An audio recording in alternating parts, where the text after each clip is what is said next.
Alright, hello.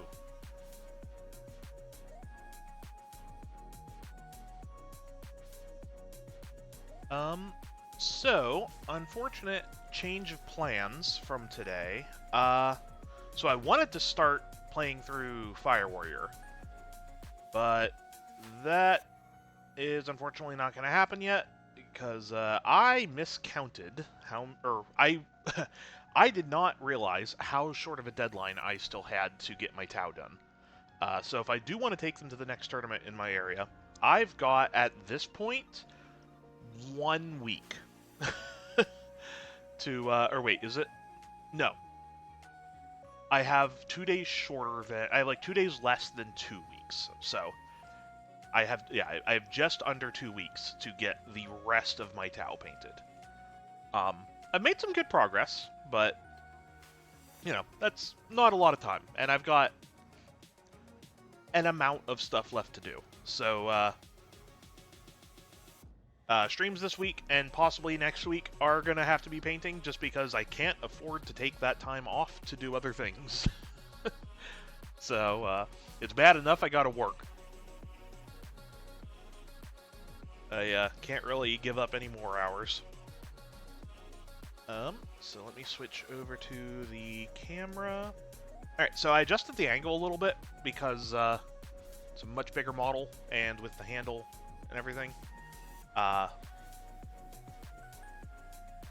it's probably going to go out of shot a lot. Let me know if there's any issues with the camera, and if I need to adjust it. It looks like I probably should zoom that out a touch as well.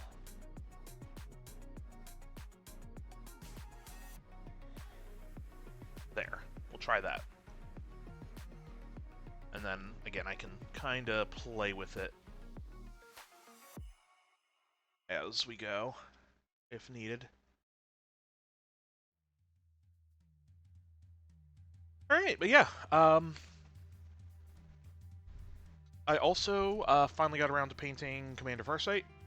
So that's done, but if we end up with, like, say, 20 minutes left in stream time, and obviously not going to start another model with that left, I do have a couple decals to do, so maybe we'll do that at the end of stream if I have time remaining. I'm actually not even 100% sure if I'm going to finish the Ghostkeel in time or not, but we'll see. Thankfully, the Tau models have not taken a ton of time to paint, because otherwise there is not a chance I would have this ready in time, but we'll see where we're at. Oops, wrong one. I want to start with my black. There we go.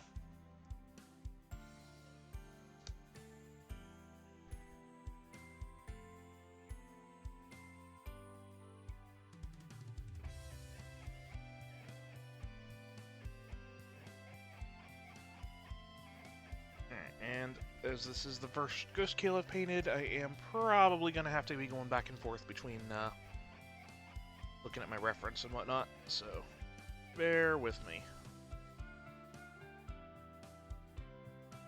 And obviously I'm not, like, color-wise sticking with what's intended, but I find it helps to know what the intended colors are, so that if I do want to change things, I'm kind of like changing them with purpose. And some things like, like the color of the joints and whatnot, that I'm doing more or less the same.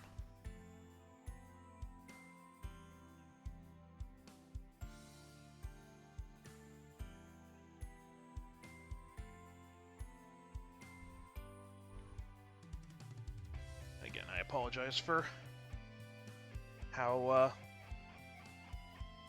little of this is probably going to be visible to camera.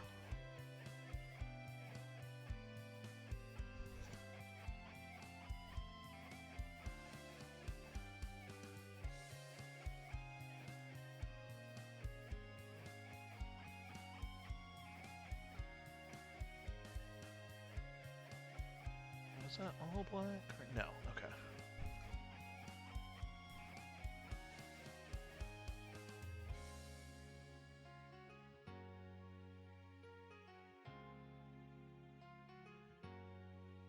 Yeah, in the first week of working on this, I'm not making terrible progress. Like, I've got 4 full units of crisis suits painted, as well as 3 commanders, and as of like right before stream, Commander Farsight. So, you know, I'm getting there.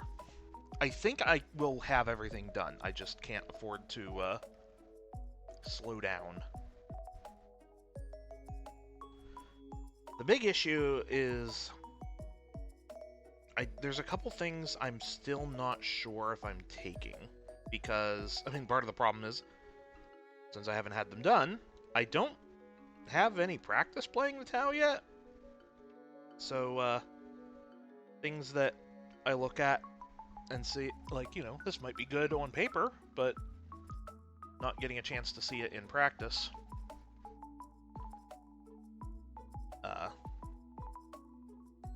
It's hard to judge for some things, so... Right. Yeah, sorry, I have to keep pausing here, but... Like, my Storm Surge is probably the biggest question mark. Like, I'm aware the Storm Surge is not amazing. And honestly, regardless of any circumstances, probably not worth bringing. But I do love big stompy mechs. And that is the one of the biggest available to the Tau, so I want to bring it.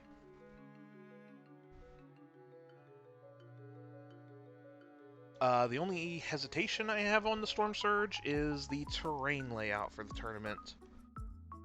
Doesn't look like it's going to be super friendly to long-range stuff.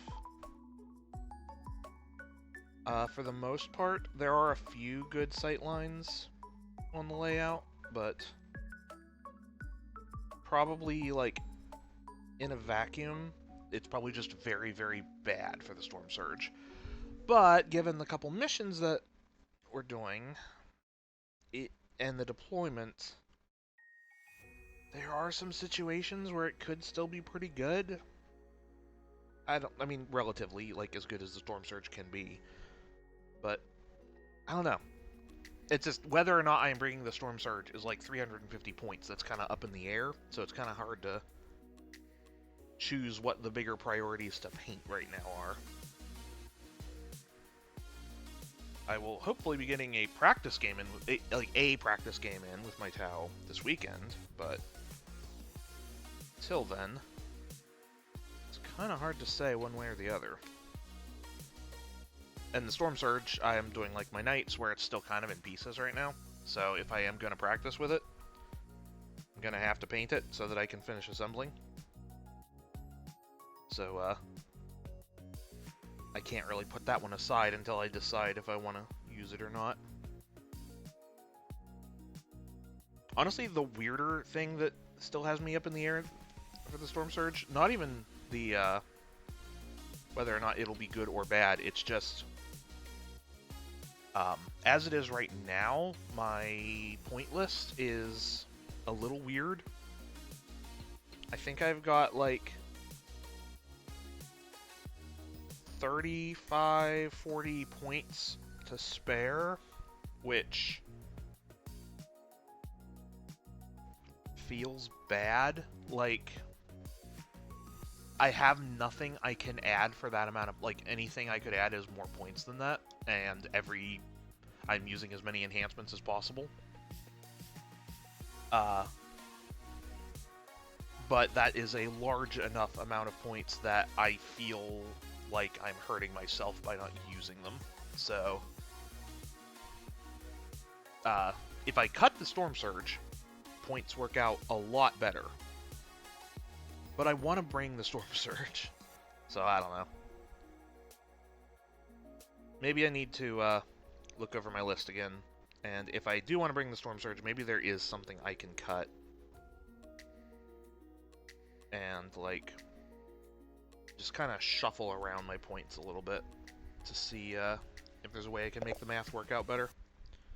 Or I don't know, maybe being down, maybe like having 30 points unspent, or 40, probably closer, isn't as bad as it feels like, but I don't know. I feel like Tau probably aren't going to do particularly great in this particular tournament anyway, so having points on the table I'm not using feels extra bad.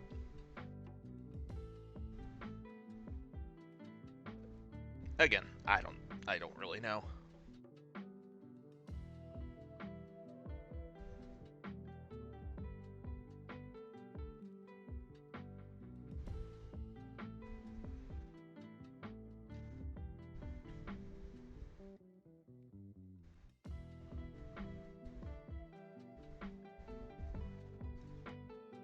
Like, I guess something I could do is if I cut an enhancement, I think that would give me, like... I think there's an enhancement I can cut that would basically put me at, like, 50 points to spare, which still isn't enough to run anything extra. But I could get another 10 points from cutting my stealth suits for a second unit of Pathfinders. And then I'd have like 60-something to throw in either a squad of Vespid Stingwings or a the sniper team. I don't know why I can't remember their name. Well, yeah. But I don't know. Just thinking out loud. Not really sure what I want to do yet. But again, the issue being that changes what stuff I need to make sure I get done.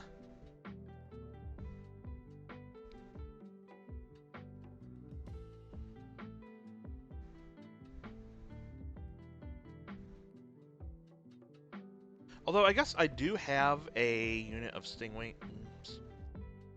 Well, like, I have a kill team for the Stingwings that aren't using the same like color scheme for like the Tau equipment that they have, but so visually they're not going to match. But if I do want to bring them, well, that, and I don't know that I necessarily want to run. No, I guess the equipment wouldn't matter, because if I'm only spending 6, like, you only use 5 for 65 points, in which case I wouldn't even get to use the special weapons anyway. So the fact that I wouldn't want to bring like the flamer or something doesn't actually matter. So that, yeah. So yeah. If I do want to take the Vespid Stingwings, that's not adding any extra work, because I can just take my kill team of them, or 5 of them. I did get a second box of them to sort of more do some in the the style of the rest of the Tau that I'm working on, but just for the sake of getting stuff done in time, I don't have to have those ones ready.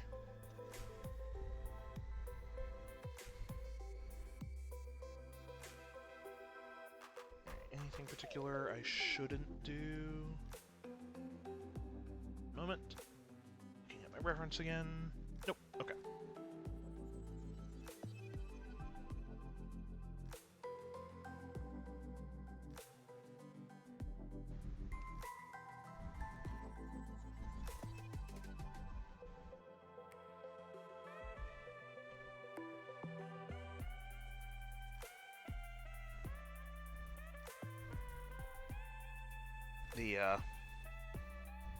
But no, shuffling things around like that, the real issue would just be painting 2 full units of Pathfinders. Because that's adding because that's 20 models in total if I do that. Again, I'm not even counting drones and how much stuff I have to get done, because worst case scenario, the drones are just war gear and they don't have to be on the table, but we'll I'll worry about that when I get there. If I have time to do the drones, great. If not, I will at least have everything playable. Or I guess worst case scenario, maybe I could even just stick them on the little flying stems with without being painted and just don't glue them. I could do that.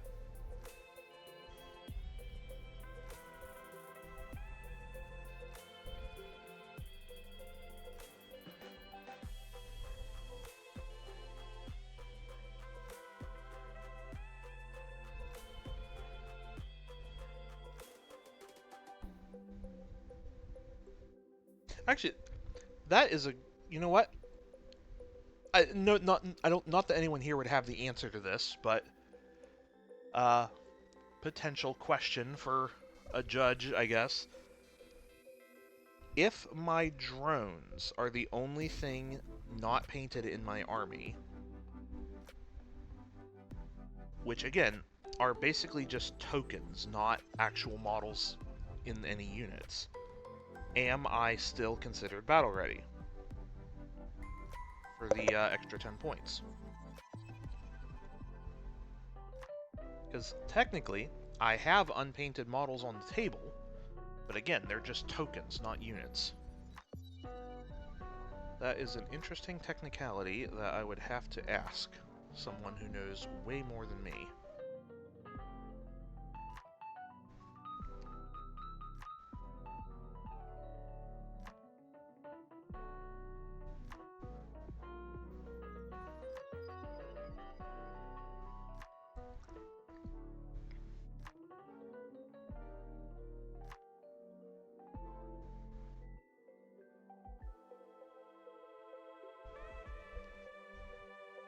Because I think there are almost certainly people that don't even use the drones. Like, heck, I'm even tempted to just kind of, like, not even put them on the table unless my opponent would prefer, like, I might even just ask each opponent whether or not it's easier or harder to read if I use, like, if they prefer I use the drones or not, because to me it's not really gonna matter. Like, they're a helpful reminder, I guess, but... And I guess in the cases of, like, the Ghostkeel, where they're indicators of, like, how many uses they have in an ability, that's a little different, but... I don't know.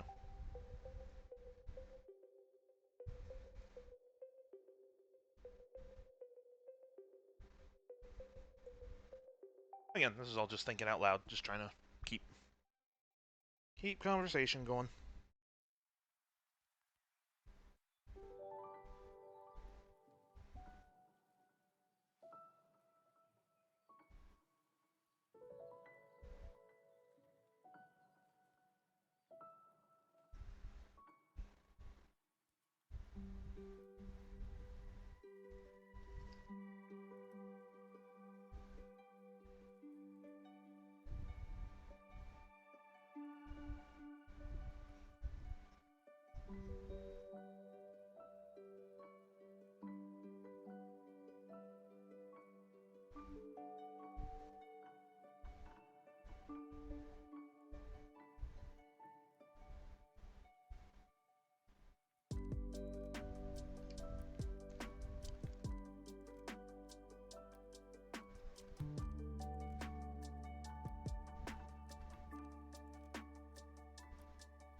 I also have a couple projects coming up that I'm absolutely going to be painting on stream, but because of the deadline for my Tau, I don't know when those are going to be. One, I'm going to wait and say what it is until I'm actually closer to working on it. But, the other is, actually, I kind of mentioned it on stream last time. I was able to grab one of the Tau supremacy suits, which is going to be fun. Again, I assume it's quite bad, like, just not worth its points, but It's a big, fun mech, so absolutely looking forward to putting it on the table.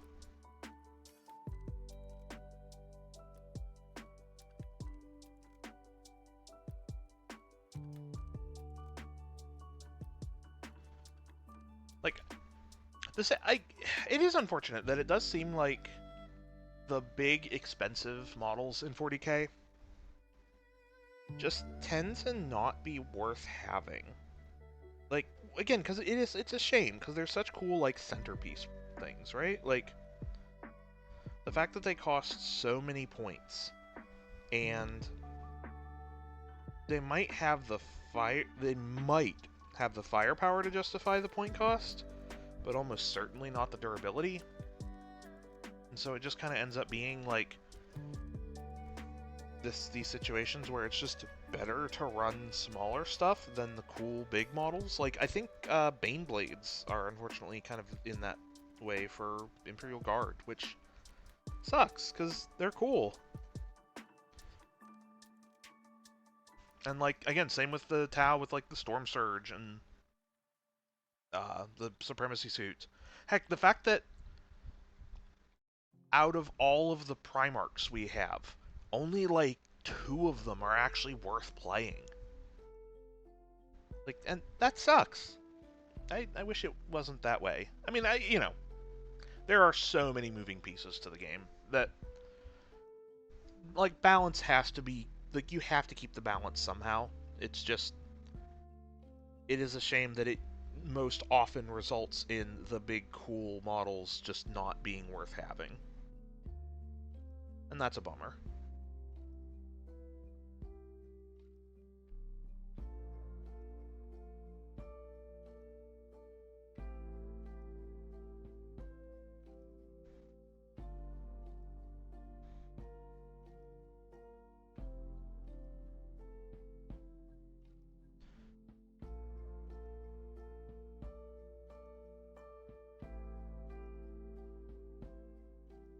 Like, that's my understanding of, like, Warhound Titans as well. Like, you can even fit it, like, a Warhound is cheap enough that you can even fit it into a tournament legal list. But, again, my understanding is that it just kind of dies because your opponent just puts everything into it. And there goes, like, what, 2/3 of your army?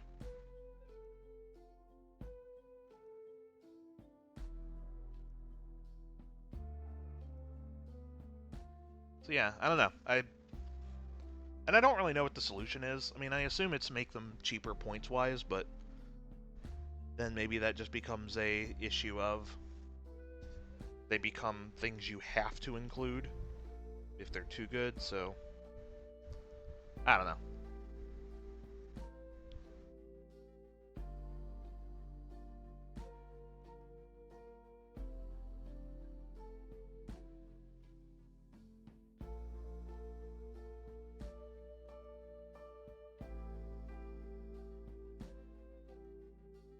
Again, I don't really know what the solution is. Just a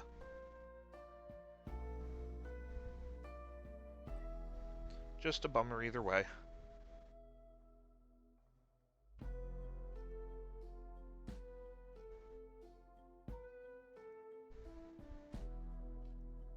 Man, this thing's dusty. I actually got this assembled and primed quite a while ago, and just had other things I had to do before I could work on these.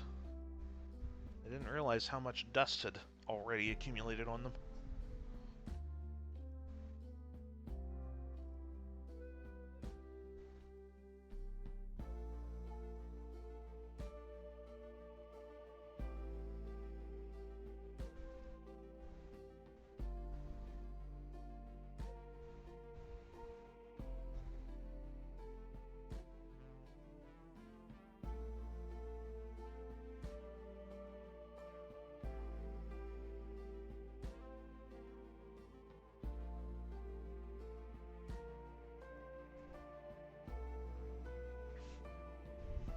Alright, so one moment.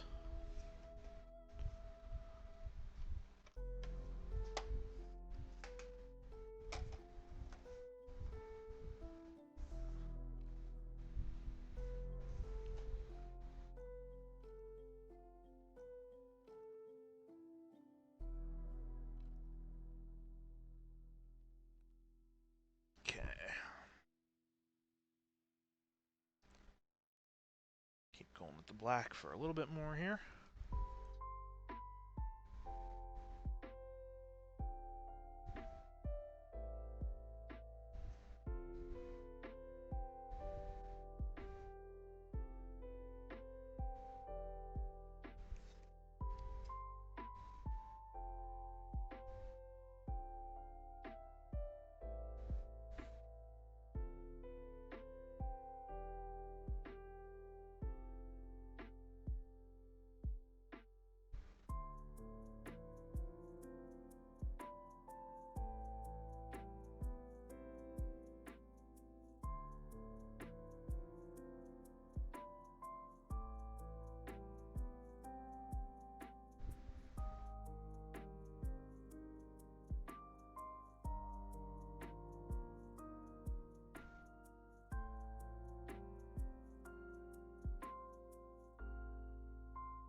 So I'm kind of figuring out a queue of the next couple games I want to stream.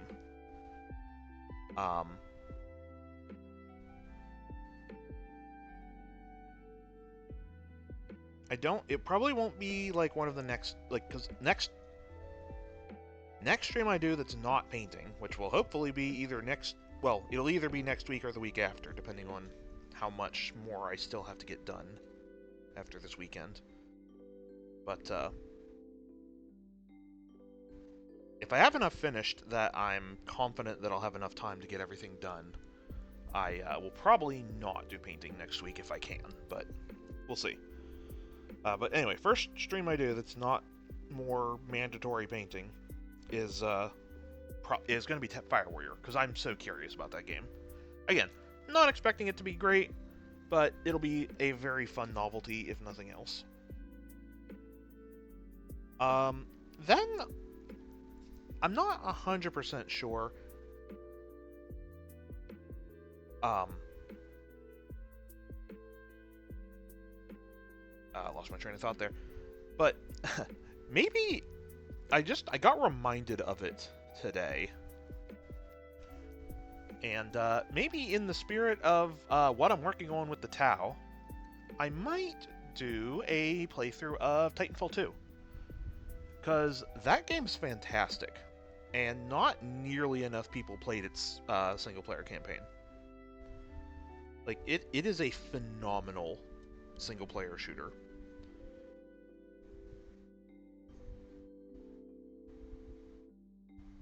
And again, it's very thematically appropriate with doing a lot of stuff related to the Tau right now. I will have to I'll have to remember what I have Titanfall 2 on, because I'm pretty sure I got it digitally back when I played it. So I'm gonna have to check all my consoles and figure out which one it was on. But yeah, that could be a fun stream because again, one, it's thematically appropriate, and also just more people need to see that game. It was so good. Oh.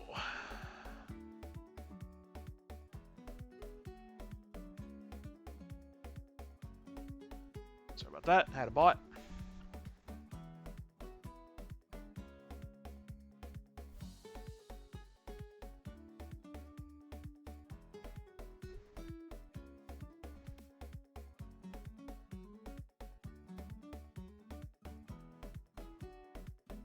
Okay, let me look at something here. Alright, this part might be weird to paint, but...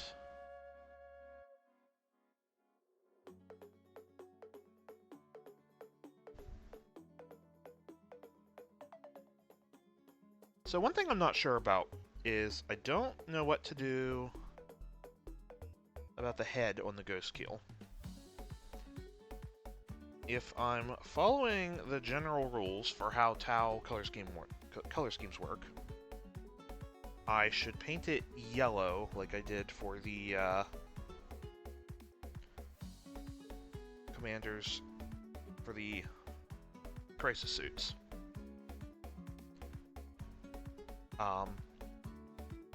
It just feels weird painting something that is ostensibly a stealth unit any amount of bright yellow. But then I guess regular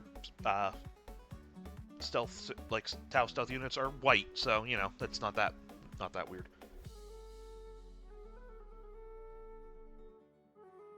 Actually, on the subject of that, I'm very curious. Is the Ghostkeel the largest lone op unit? Like, is this the biggest unit that gets lone op? Because, like, I wouldn't be that surprised if there was something bigger, but I can't think of anything that is. Like, I know the like, Primarchs get it conditionally, and I think so does Belisarius Call. But they're still smaller than the Ghostkeel, I think? I would have to look at them side by side. And even then, those are, like, conditional. Like, they have to be next to an allied unit in order to get it. I think this is probably the biggest that gets it just at all times? I don't know. I should do some digging on that just out of curiosity.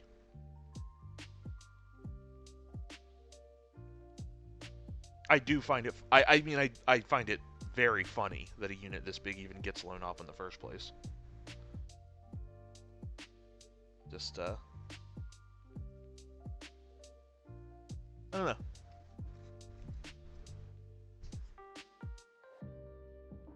And I am thinking I probably equipped this one wrong. I probably should have gone for all fusion weapons.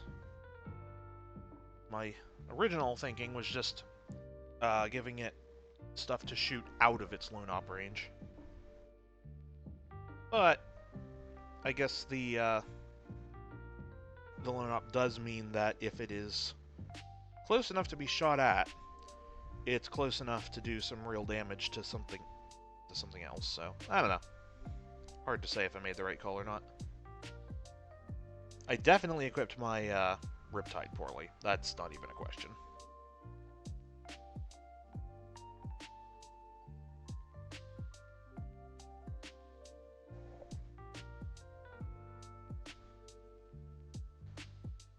That I might get another one in the future just to fix my mistakes.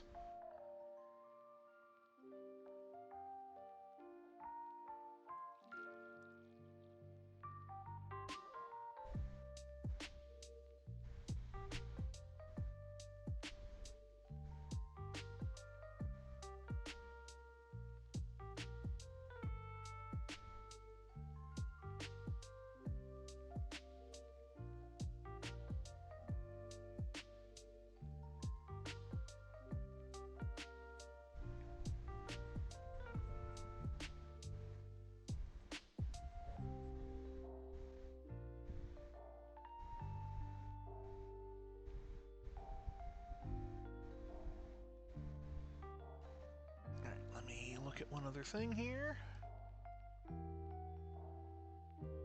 Okay.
Ah, whoops. Well, I knew that was going to happen eventually.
occurs to me that I don't think this was the brush I thought it was.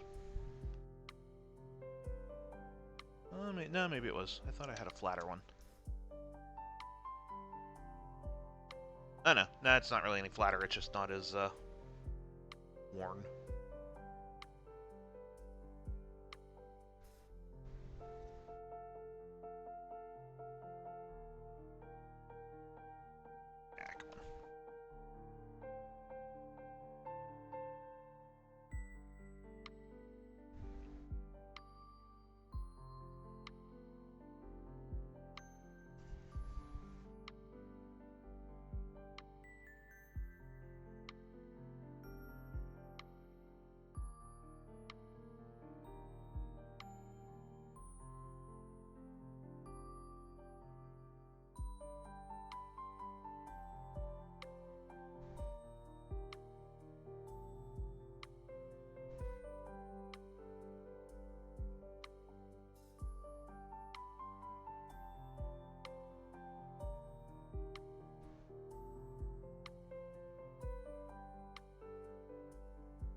There's a little bit more black to do, but let's switch off to a smaller brush at this point.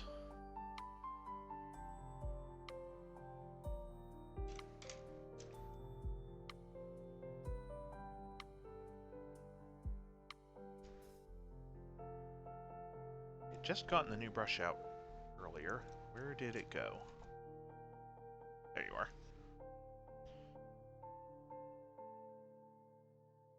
And I think I say this every stream, but no, I still have not organized my brushes.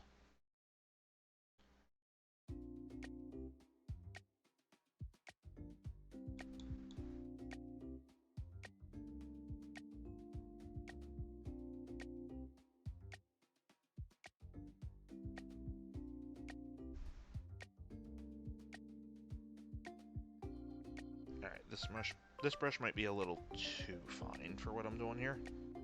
I'm just going to wear this one out if I use it for this.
Hello.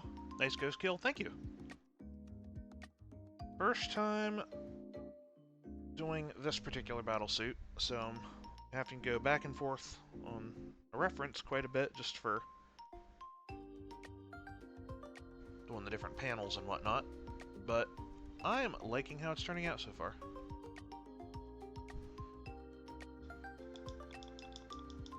What cast is that? Not really any particular. I just kind of picked a color scheme I liked and went with it. I'm kind of following the general rules for like the colors designating like the different things, like the you know, coloring the heads, like having a specific color for like the heads and the antennas for different ranks and whatnot. But I unfortunately do not know enough Tau lore to go into like a specific cast thing. Real cool. Yeah, pretty much. I will admit the part of the reason I went with blue was it was one, a color I haven't done a lot with, and also available as a primer, because I knew I wanted to try to save some work here where I could. But yeah, the color scheme's been turning out okay.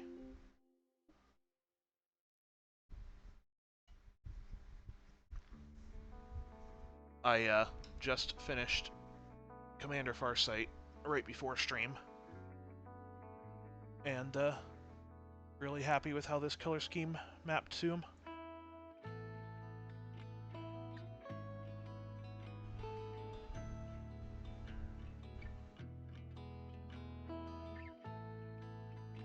Looks good, thank you.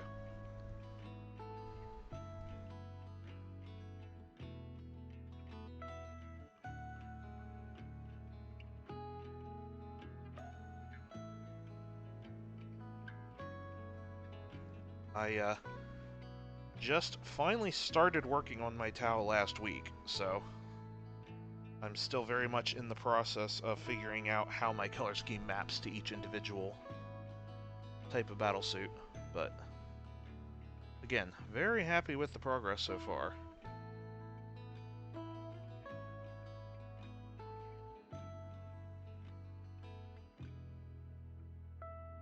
Working on Black Templars at the moment? Nice. Black Templars are one of those armies that always look great, but I don't know why. There is just something about them that makes me not want to paint them. It's not even all the extra bits, because like I play Dark Angels, so it's not like there's any less detail in those. In fact, heck, I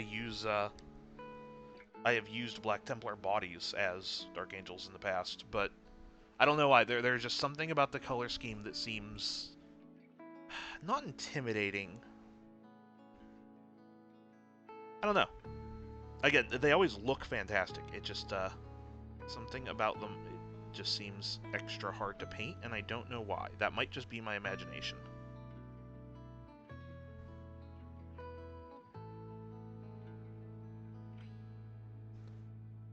Black highlights. That could, I mean, I don't really do any edge highlighting, but that could be part of it. It just, like, I see that, and it is what makes it feel like it would be worse to do.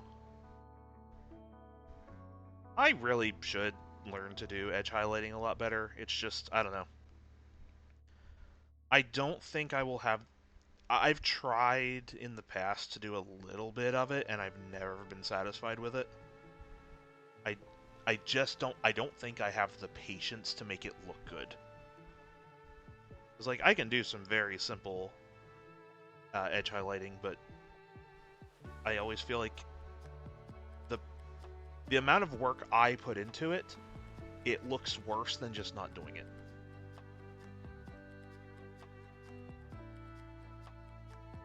And I think maybe part of the problem is by the time you get to doing edge highlighting, the rest of the model is kind of done.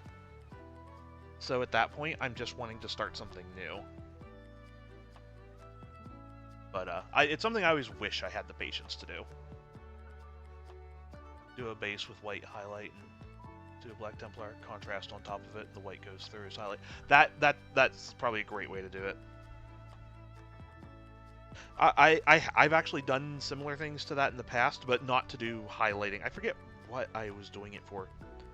I think it was trying to get like sort of a glowing edge on sword blades, something to that effect. I think I forget exactly what I used that method for, but yeah, that's a very good way of doing that.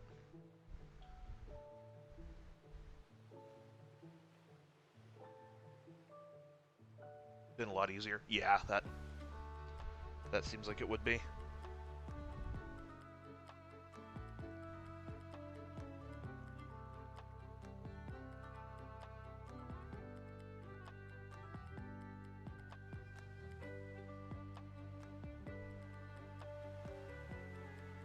Alright, one moment. Let me check something here.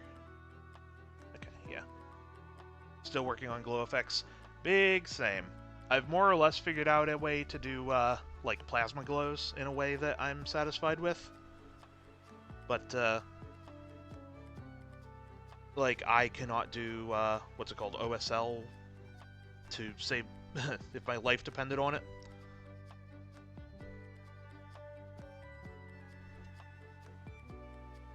Like, I don't know. Every time I've done it, it always just looks like I was messy with the paint. It doesn't look like a glow, but I do keep trying. One of these days, it will turn out, hopefully one of these days anyway, it'll turn out well enough that I end up keeping it, rather than just painting over it.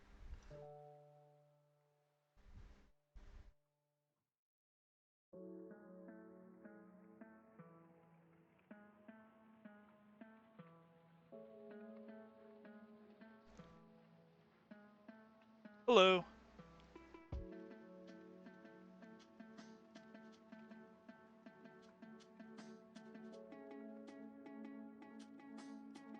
Time and patience.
Okay.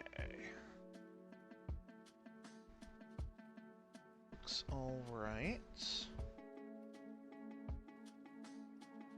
yeah, I don't know if I will get this finished on stream tonight. If I don't, I will probably just put it aside and finish it Wednesday on stream, because it's not like this is such a, like, this particular model doesn't necessarily have to get done more than anything else, so I'm gonna try to finish this tonight, but we'll see how that goes.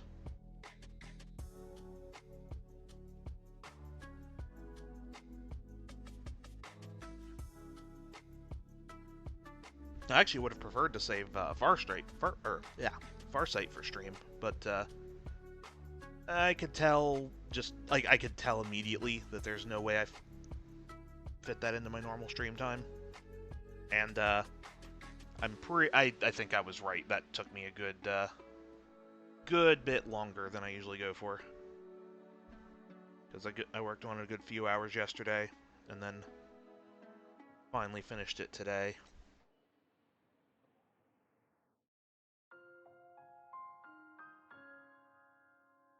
There was also a good bit of like trial and error figuring out how the heck I wanted to spread the colors around. What kind of base you're going to do? So I usually do my basing very simple. I just tend to use the the Games Workshop like technical paints, just spread it around on the base. I find that generally does the job. I I always appreciate people that put way more work into the basing than that, but again, that's one of those things where, unless it's something special, I probably don't care enough to do extra basing work. That and so many models usually have extra basing stuff built into them anyway, so.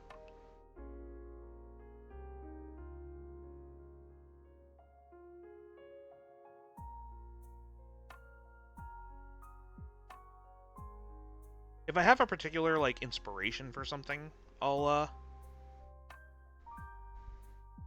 put in the work. It's just I don't know. I think part of it is like if I when I first started getting into 40K, I mostly just played Kill Team. So like for that, I could spend a lot more time on each individual model and just trying to make each one look good. For 40K, like playing 40K proper, I don't know. If I'm gonna paint like 100 models, I'm probably not gonna worry too much about doing extra base work if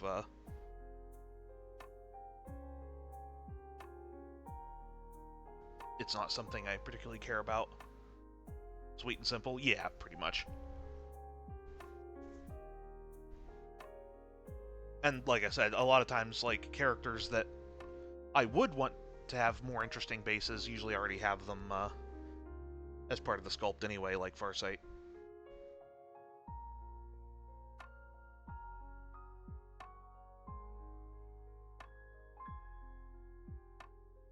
Although, I do have a few ideas when I get back to working on some of my Imperial Knights for some fun possible ideas.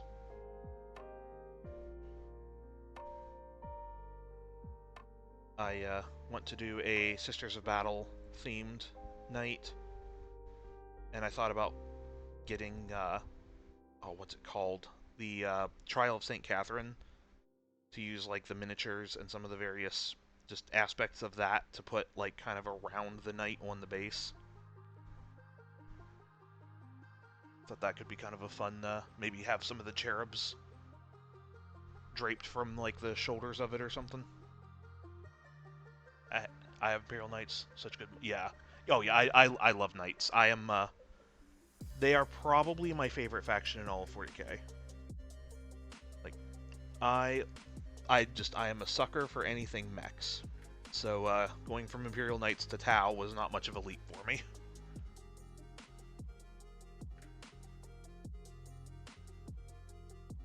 House Morton. I've just been doing all mine as free blades.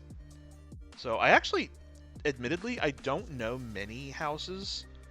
I actually know like almost no lore for any of the like main houses that are in the Codex. The only houses I know anything about are ones that have shown up in like novels.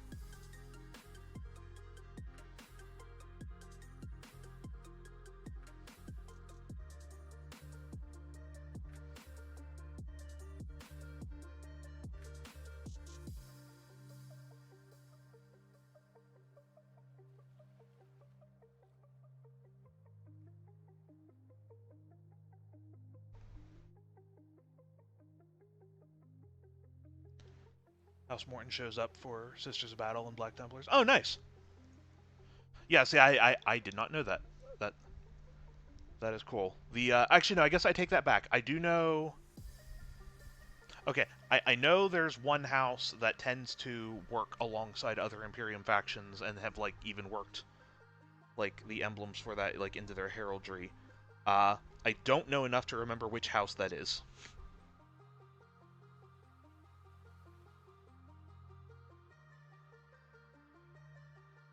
But yeah, if I had wanted to do like a specific house, I absolutely probably would have done like a wiki dive on reading up on them and find one I liked. But I don't know. I just like the idea of doing free blades a lot more, and kind of like the idea of just this like roaming band of free blades as an army.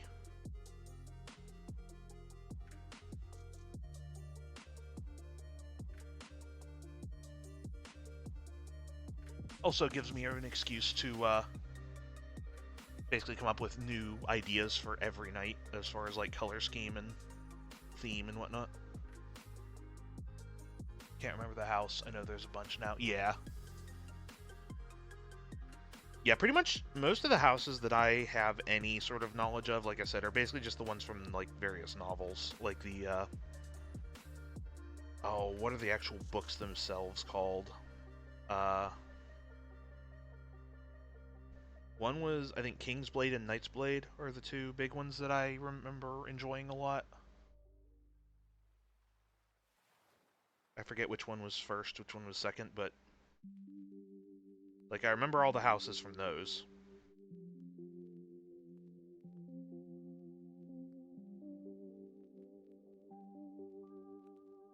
But as far as like the houses that are like the ones they like the ones that actually, you know, they make decals for and whatnot, I couldn't tell you anything.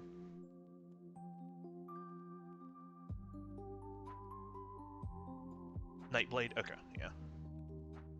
Yeah, I those two and Kingmaker are the probably some of the my favorite 40k novels I've read.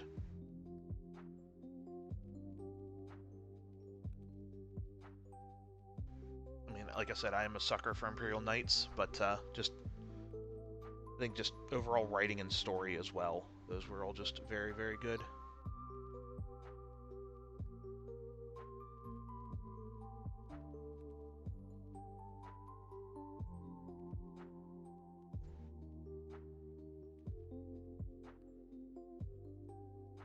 Or rather, they are my favorites. I not really actually sure what the bar is for what books can people consider to be like good or not, but I really like those.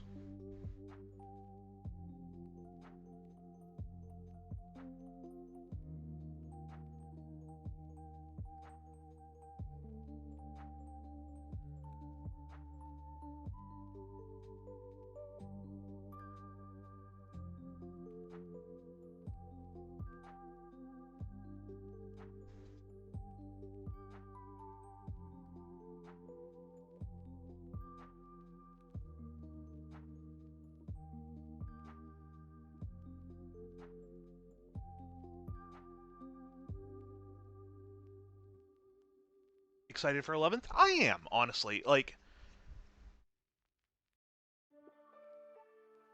nearly all of the changes I've heard, I'm generally on board with. There's only a couple things that I'm not like totally sold on, and most of those are like they're probably going to click for me once I actually see them in action. Um but like aside from those like one or two things, pretty much everything I like.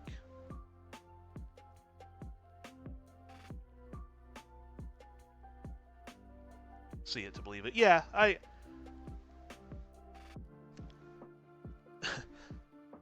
know opinion on how Games Workshop manages things is, I'll be generous and say, mixed.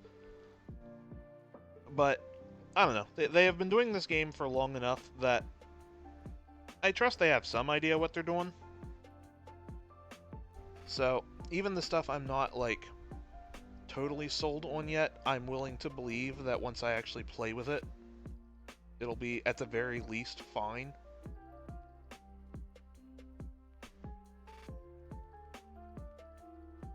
And some of the changes I just genuinely really like.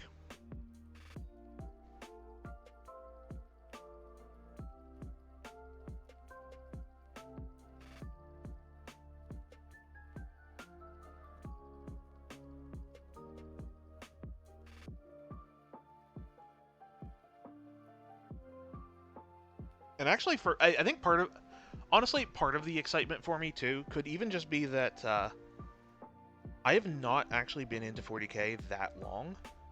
I've been doing stuff with I've been messing around with Kill Team for a good bit before. Like, I didn't actually get into 40k proper until 10th edition had already been out. So this is my first time basically being into the game for an edition change. So that is kind of a fun novelty for me. Interested on the whole building for objectives. Yeah, that's one of the ones I'm like unsure of. On paper, that sounds fun. I guess I just have concerns of how it's actually going to end up being in play. But going off of the couple like example images they showed of it working, of it being just kind of like a square footprint with walls on either side, I don't hate it. Like that one, I'm very much willing to believe that once I actually like play with that with the rules and see it in action, it'll probably be fine. Like I don't think it's gonna significantly change a whole lot realistically, but I don't know. Maybe it'll lead to some more interesting ways of doing the mission objectives.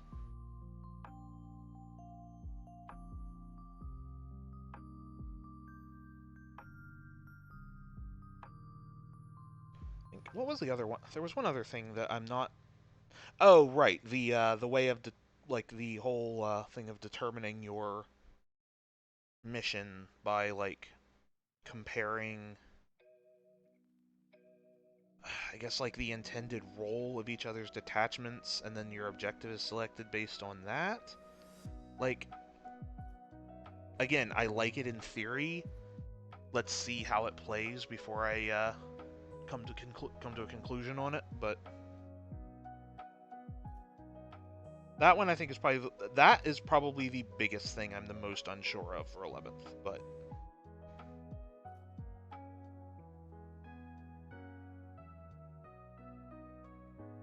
I don't even remember what the terms they used for all that. But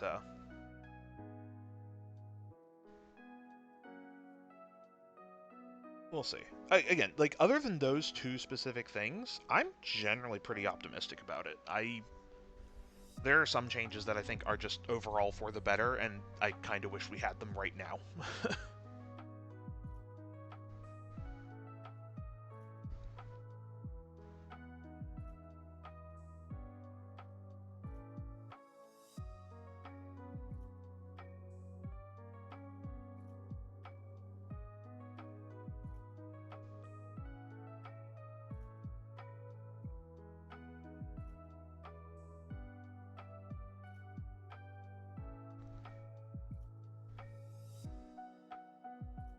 It'll be interesting. Yeah, I think so.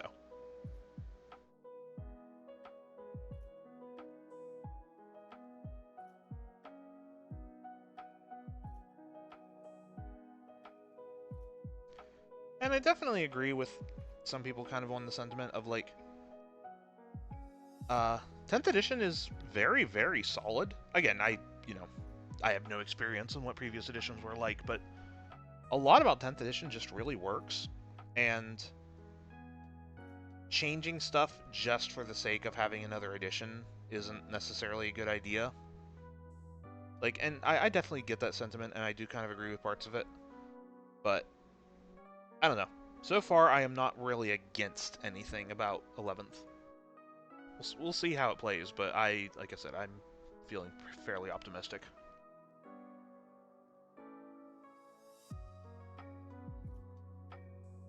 It's going to be a 10.5.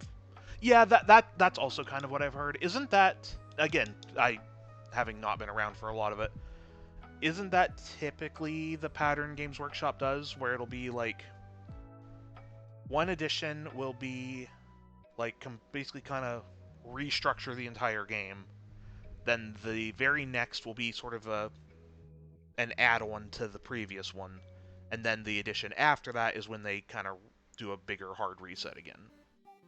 Is that kind of their established pattern of doing it, or is that more a recent thing?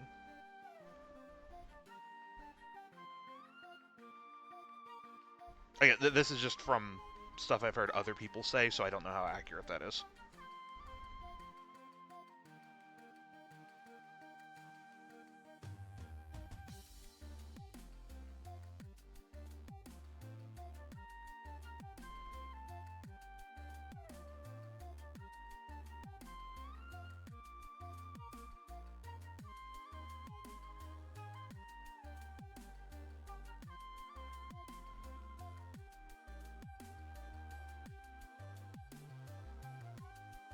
from 7th to 8th was a full reconstruct, then 9th went backwards. 10th was a turnaround, 11th is going to be 10.5, kinda. Okay.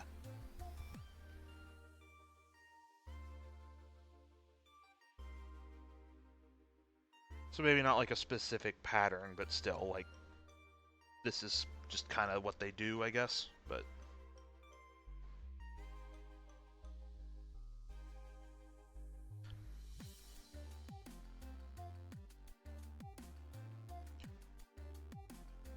Actually, one thing I will say about just what they've shown so far for things, I mean, just on the model side, I like the new Space Marine designs. I like the, keeping the, like, Primaris proportions, but some of the older armor designs. I think that's a good mix. I think it will go forward in faster games and such. I hope so. Like, I am not the quickest thinker in the world, and so even when I am trying to play fast, I always feel like I am slowing the game down a good bit. And if the game just kind of naturally helps speed things along, that would help me a lot.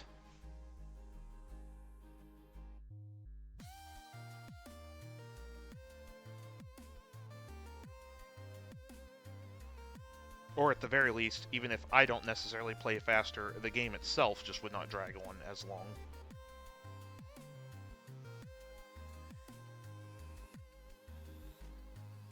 But, like, one of the things I'm, like... Or I guess, yeah, two of the things I'm really excited about 11th is the idea of more universally being allowed to attach two characters to units. Like, obviously we already have stuff that does that, but having it just be more of a universal game-wide thing as opposed to just, like, the specific models that can do it will be very interesting, and maybe lead to some more interesting combinations of things that can be attached at the same time. I like that a lot, and I might have been misinterpreting what they said, but it sounds like we might be able to have, like, some form of enhancements for non-character units, which I like that a lot as well.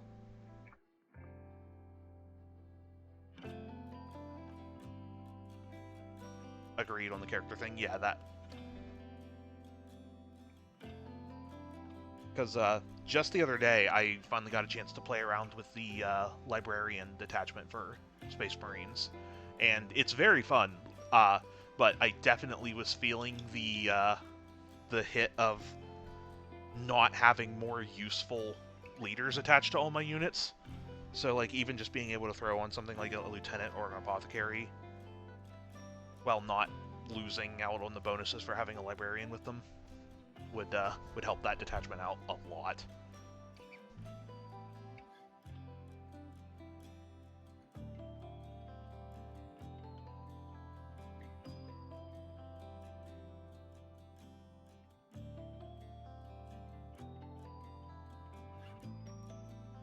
And just other factions that don't have access to anything that would do. Though I guess it does occur to me, for some factions, to even be able to have two leaders attached to the unit, they're going to have more leaders.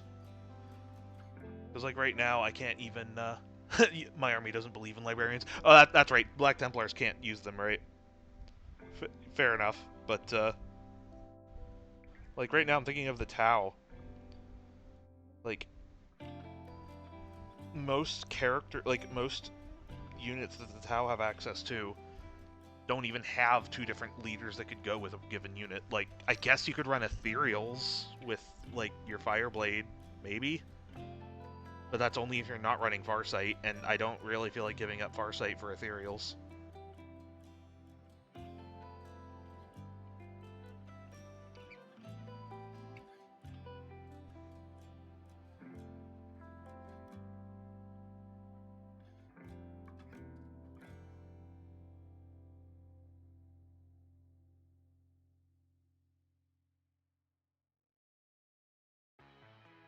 I do think, actually, probably like Chaos Space Marines are going to be one of the factions that gain a lot from that change to uh, attached characters. Because I think, like, is it the Master of Executions? I don't know, there's like one or two that specifically can be added on with another character. But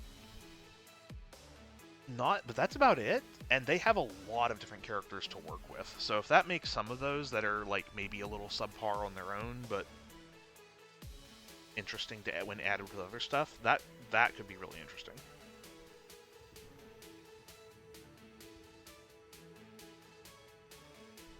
Can't use librarians. Yeah, that's I always forget about that aspect of Black Templars.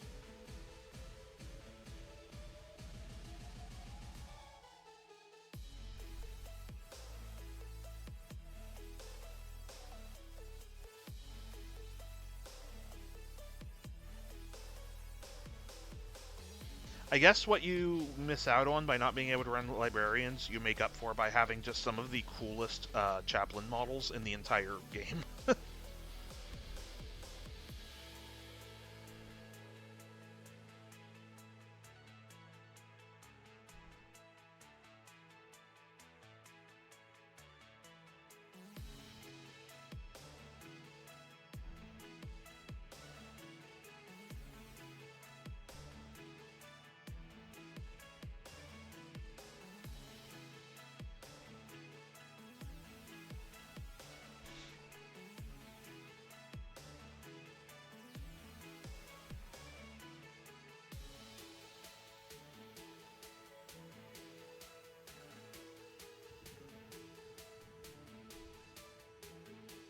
Like, there are definitely a few Black Templar models that I am still planning on picking up to convert to Dark Angels sometime in the future.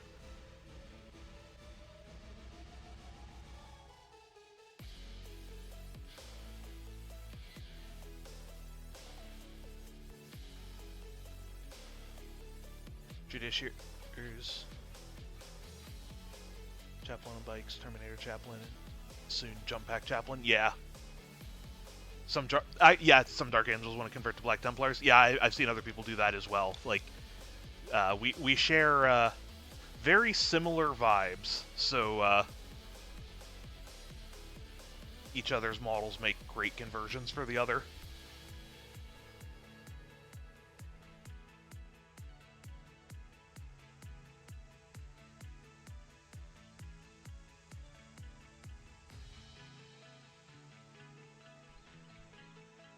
Like, I could see Deathwing Knights making fantastic Black Templar Terminators.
I will say, I do love the design of the new Jump Pack Chaplain. I am already predicting that it's probably going to be a downgrade for the unit itself. Just like, the model itself looks fantastic, but I'm guessing it's going to go the way of most of the other stuff when it's gone to Primaris, where they're going to lose a lot of their equipment options. Like, my guess is the new Jump Pack Chaplain is only going to have the Absolver pistol and nothing, like, no options for anything else. So I think that's the way most of the others have gone. Gonna fix the base due to the smoke. Ah, yeah, fair enough. That, yeah, I assume you mean like because it did look a little structurally questionable when I saw that, but or did you just mean like doing something like added to that? Yeah, okay. But yeah, I'm assuming the jump pack chaplain and the Vanguard veterans are going to be losing all of their different pistol options once they get their Primaris upgrade, which is a bummer, but will not be surprising. I mean, don't get me wrong, I would love it if they didn't and they kept all their weird equipment options, but I'm not counting on it.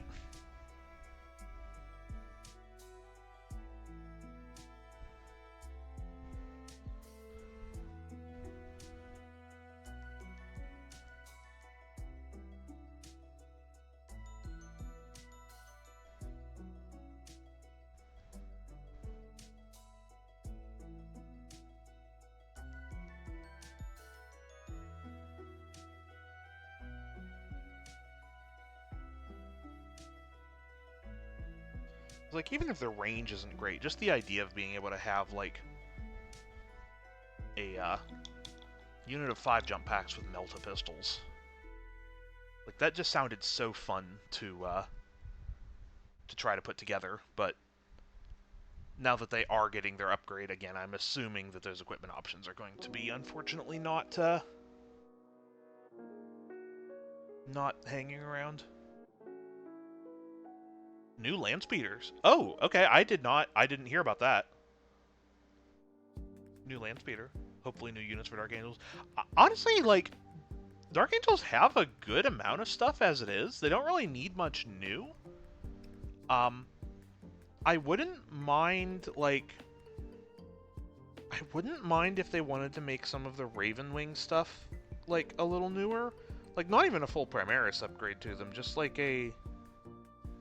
I don't know, just like a newer kit that's not as much of a pain in the neck to get a hold of. That'd be nice. Or heck, I don't know. Maybe they don't even need to change the kit, just make them not a pain in the neck to get a hold of. Showed one in the 11th edition of it video. Nice, nice. I will need to do a deeper dive into some of that. One of the things I did notice when they were doing like kind of a sweeping shot of a bunch of miniatures, I did notice a Terminator with a is it a Narcissium? Is that the way you pronounce it? The apothecary instrument. So we might be getting Terminator apothecaries again.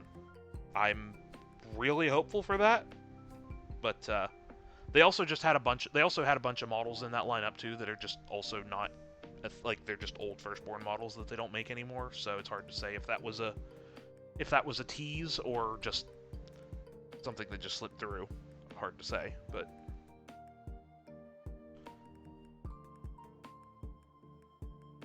I'm hopeful.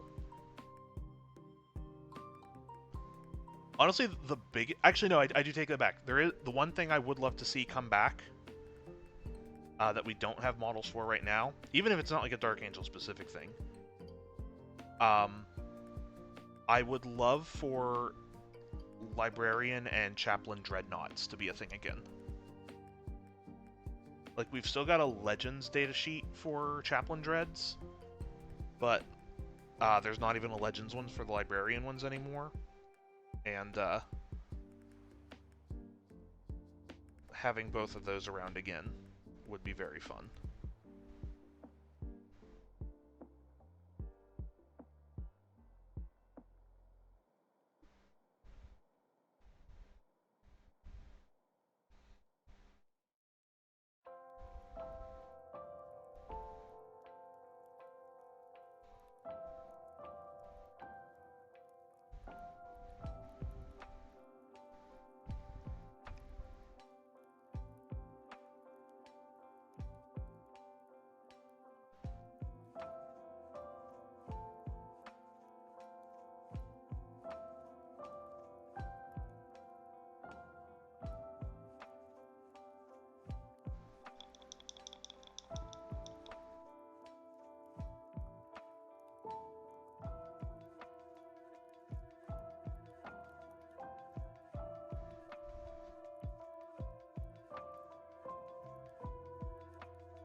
paneling is looking good. Thank you.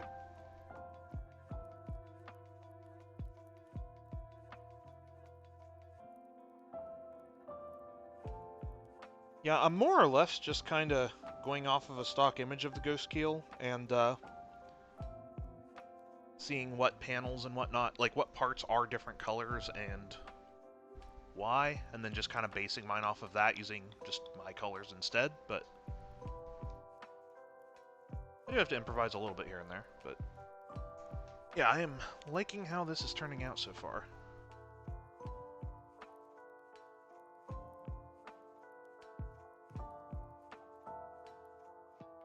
Okay, what still needs done?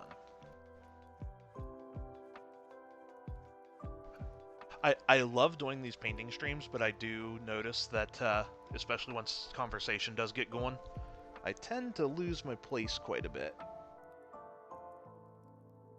Which isn't a bad thing, just, well, I guess kind of is, but I'd still much rather have conversation going than not. But, it does mean it does slow me down just a little bit.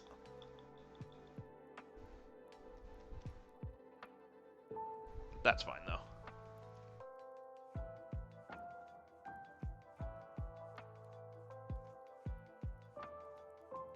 Alright, I did see from this angle, I gotta get a little bit of that vent better. Oops, a little bit of water.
Okay, one moment.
Alright, let's get this over with.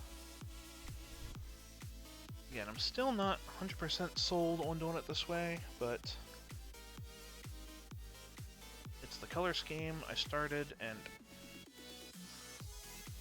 sticking to the rules of how they assign their colors. This is how I should do it.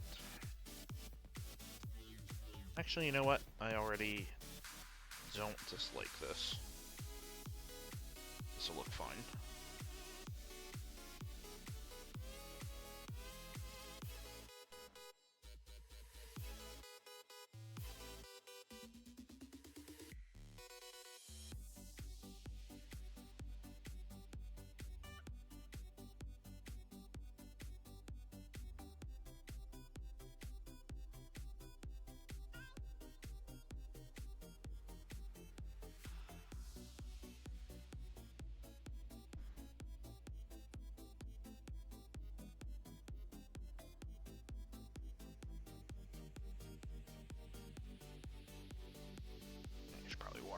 just a touch more.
Okay. Yeah, I wasn't sure how the yellow was going to look for the head on the Ghostkeel.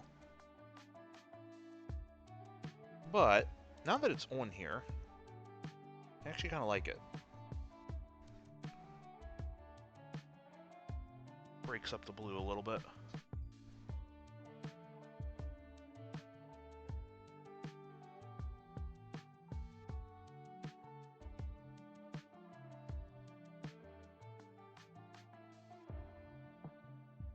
Makes it pop. Yeah, it does. I was actually not entirely sold on my color scheme as a whole until I finally got one of my battlesuits done. But so far, I have pretty much liked how it's mapped onto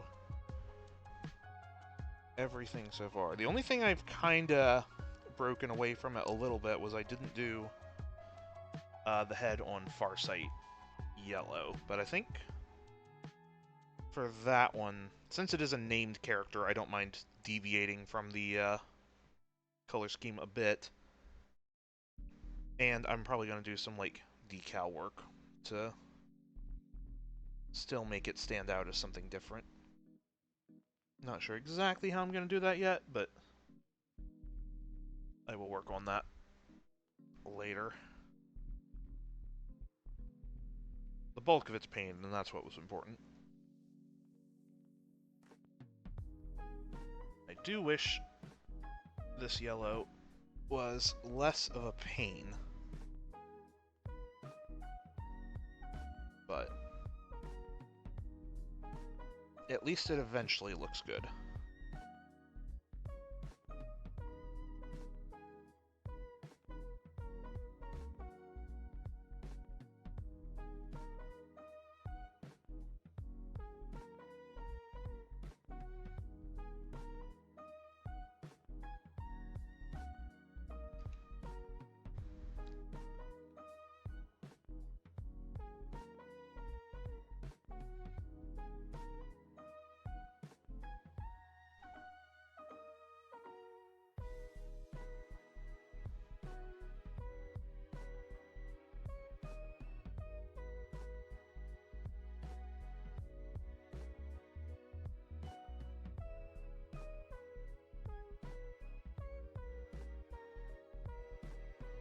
Yeah, I like that.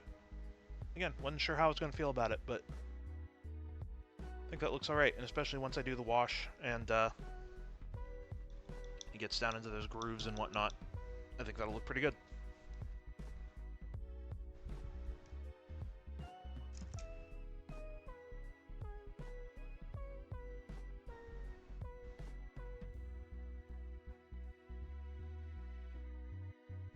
Actually, this is a good trial run for when I finally get to my stealth suits as well. Because I don't remember off the top of my head, but I'm pretty sure they are going to follow the same sort of color rules as the other battlesuits.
Hang on.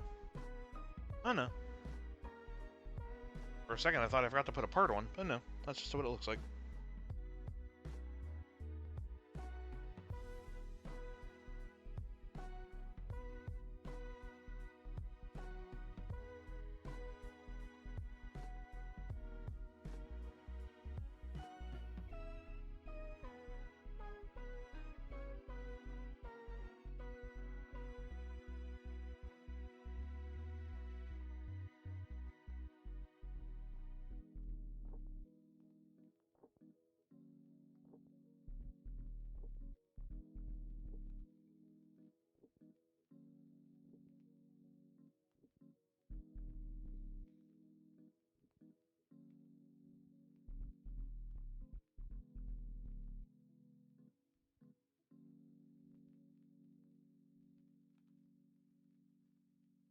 Oops. Ah. Knew it. I knew it. Could feel the thing loosening. Well, thankfully this is not a particularly fragile model. Just keep a better handle on that.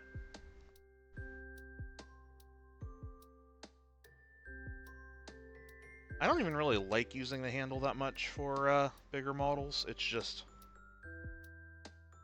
I've found that, at least with the Battlesuits, I'm turning it around enough that my fingers keep smudging the paint.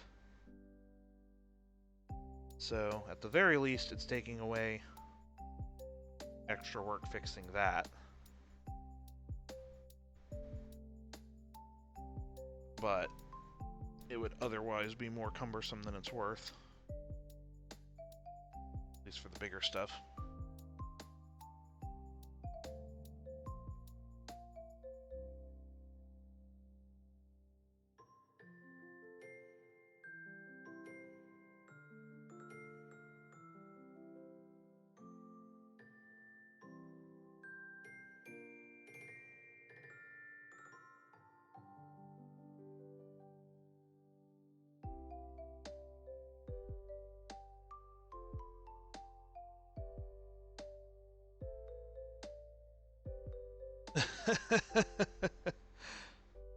Oh, good. Oh, good.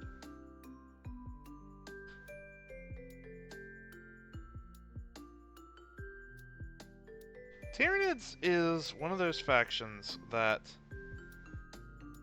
their cool models are so... Again, like, their cool models are really up there in terms of, like, some of my favorite stuff in the game. I just would not have the patience to paint, like, the number of small bugs you would need. Because I was working on a Tyranid combat patrol a while back.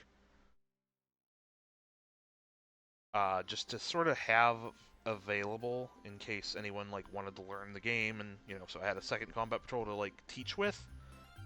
But, I just really was losing patience with the, Hormagaunts. 6K of models. Again, just way more patience than me. Like, again, the cool Tyranids are so cool looking. Like, the Death Leaper is up there with just one of my overall favorite 40k models.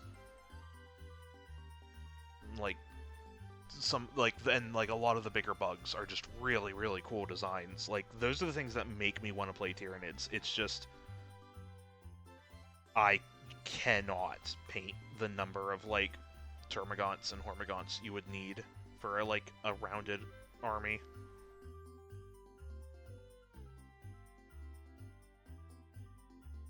Like, I was losing my patience with them at, like, 20.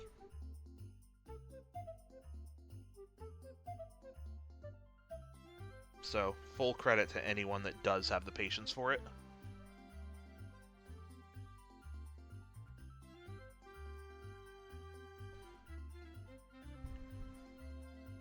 And heck, some of their, like, I love the idea behind the detachment that emphasizes the, like, burrowing Tyranids. That looks like such a fun army to play. I just,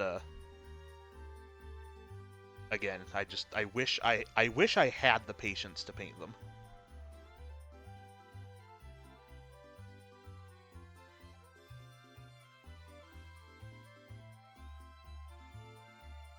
Endless Swarm. Yeah, I've played against... I've only played against Tyranids a couple of times, but every time, like... yeah, the Swarm has definitely gotten me. I don't think I've ever beaten Tyranids.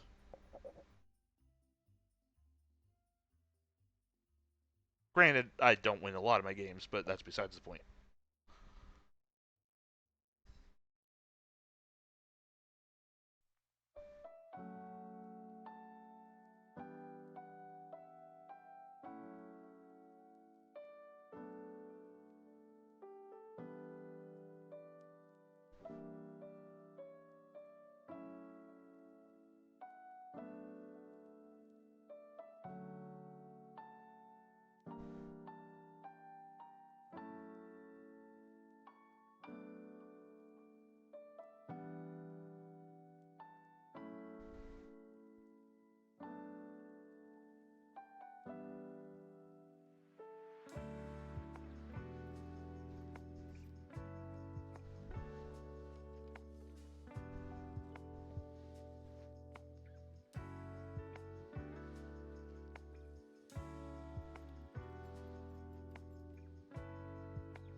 Okay. I think there's probably some spots I missed, but that looks good for the black.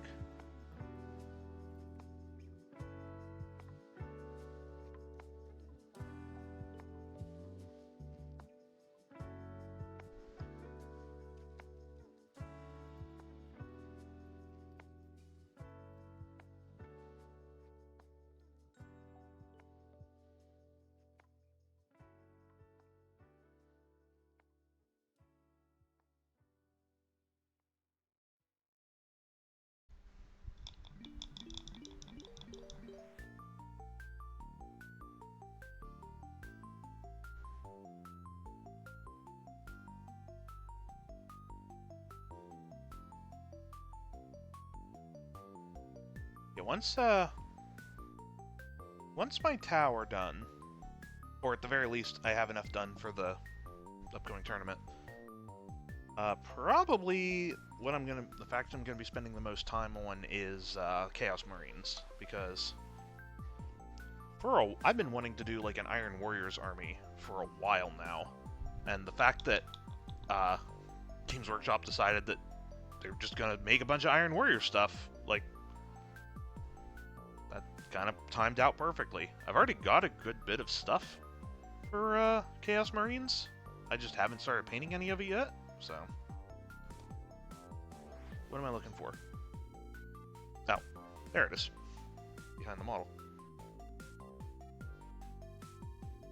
And especially now, because it looks like, maybe, fingers crossed, we might have a Perturabo model in the near future, which would be very fun.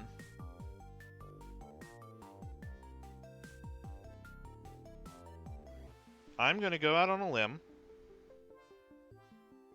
and predict that if we do get a Perturabo Mini, he is going to be busted when he first comes out, and then on the very first balance update they do, he's basically going to be unplayable. That's either because of abilities being reduced, or just such a high point increase that he's just not worth having anymore. Because I feel like that's what happens with every Primarch.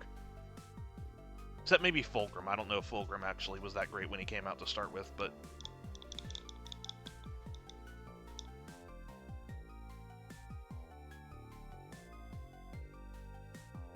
That's my prediction. I actually hope I'm wrong. I would love to see Perturabo just be good, and that's the end of it. Like, not so good that he's like something you have to include, but good enough that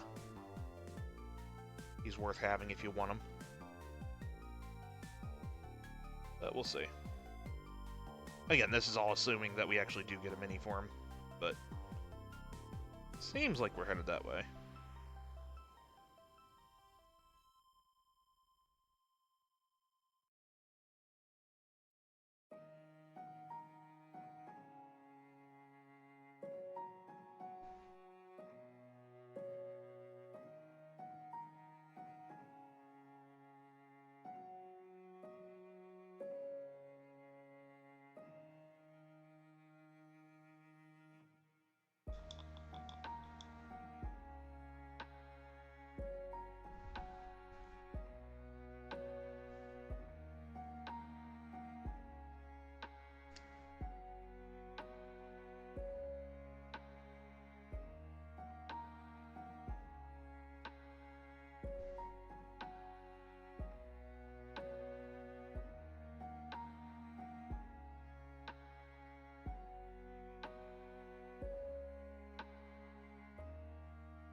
Okay, I think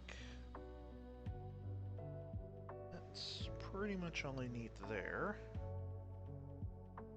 Have to clean up that gray, but that's fine.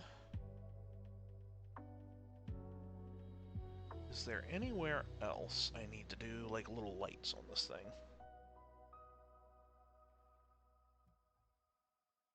Not really. No, I guess I could, there was a spot that I thought could use it.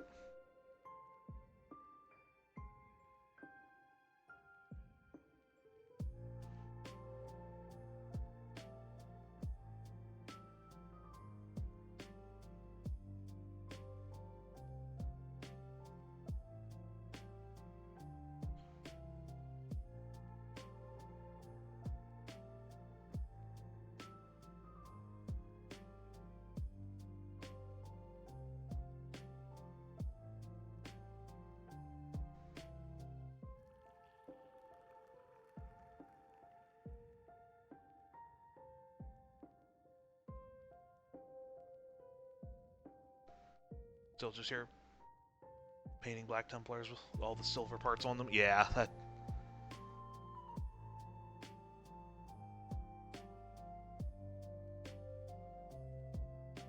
Yeah, I don't like to do it on stream just because when I'm streaming painting, it's like I feel like I want to focus on like one model, like whatever I'm mainly working on like in front of me, but I will sort of...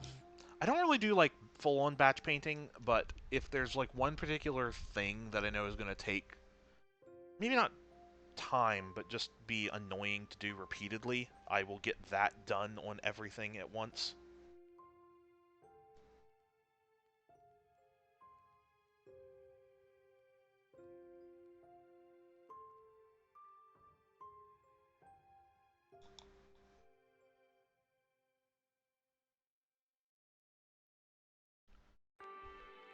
Oh, actually, I just realized something I should have done a different way. That's fine, I can fix it.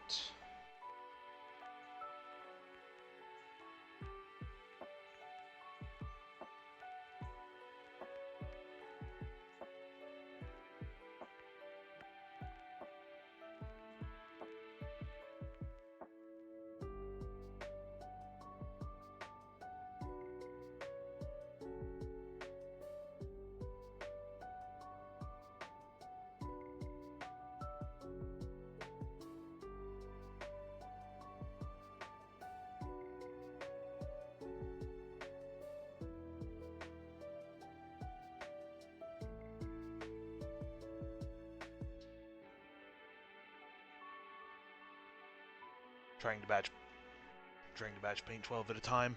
Yeah, I've noticed if I'm trying to do like basically batch paint every aspect of the mini at once, I can't really do more than 3, or my lack of focus starts being a real issue. Ghostkeel, my beloved. Yeah, I just started working on this today.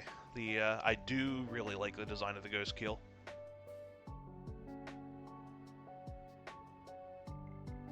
But yeah, my short-term memory is so bad that if I try to do more than like 3 models at once, I will almost immediately lose what I've already done on stuff. And even then, it doesn't even take going 3 models at once to have that start happening.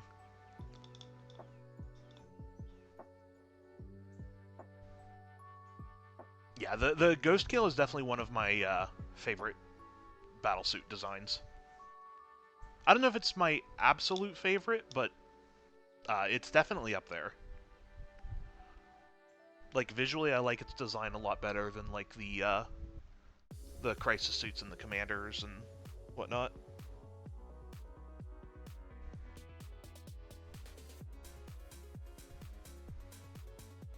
That being said, I pretty much like the design of all the Tau battle suits, but definitely some I like more than others.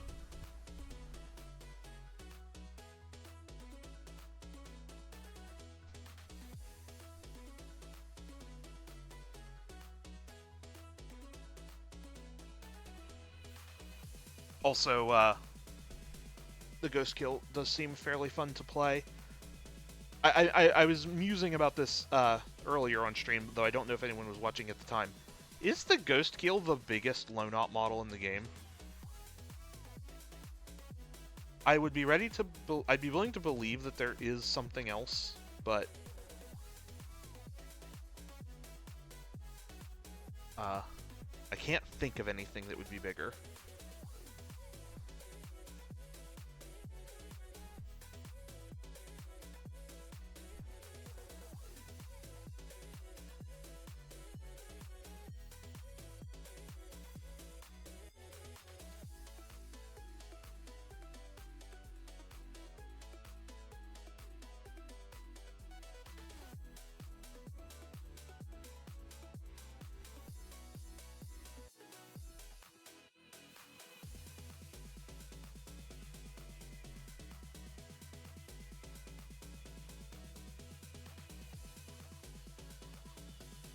First Ghostkeels in lore came from my sept, is a fun fact, and not actually sure. Okay.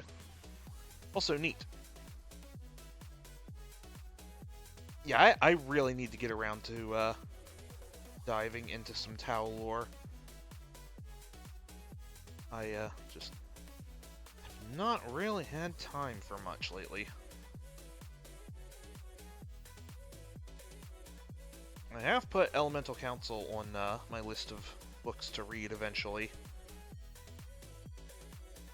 But gotta finish what I'm currently on first.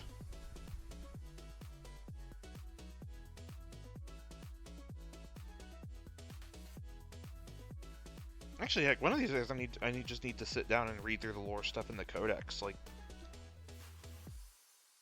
I kind of skimmed it when I first picked it up, but never really sat down and read it in depth. I need to do that.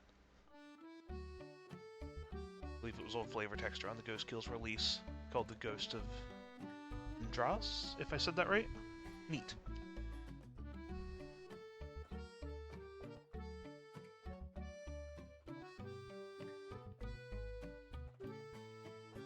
I am actually on the subject of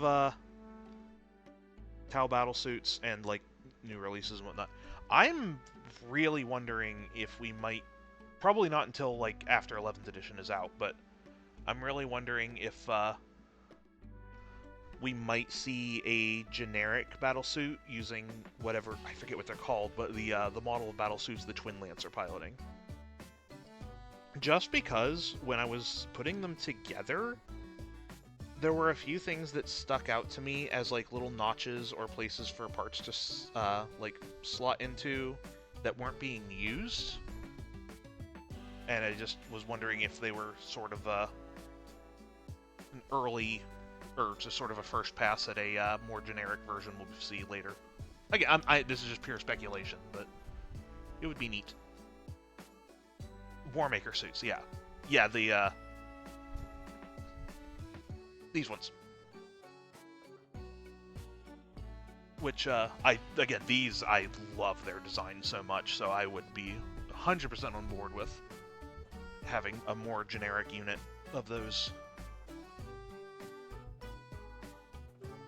Not sure, because they have a tendency for important characters to have unique armor classes. Yeah, and honestly, that's kind of what I expect.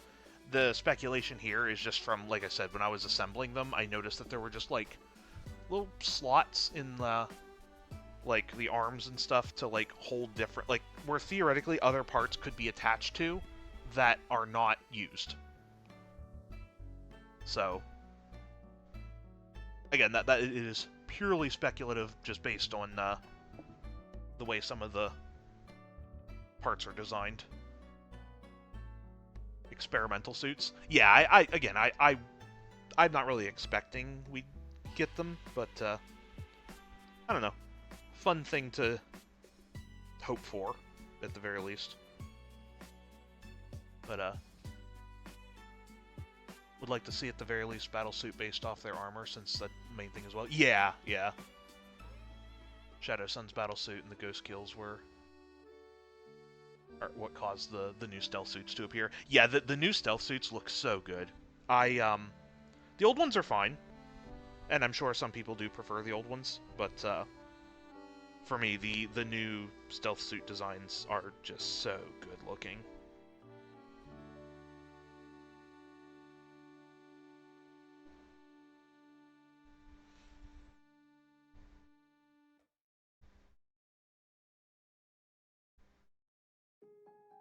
Like, I'm not expecting anything soon, but because I imagine we're probably a good ways off from the Tau getting a codex for 11th edition, but whenever we do get there, maybe, I don't know, maybe we'll get something.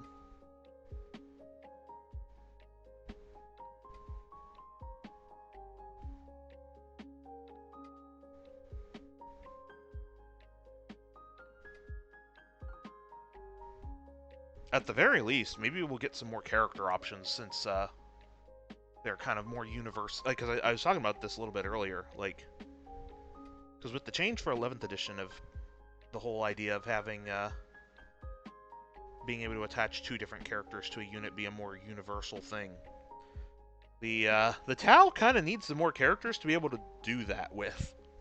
Like, I don't know, like, other than like, most Tau units only have one kind of character that can even be attached to them in the first place.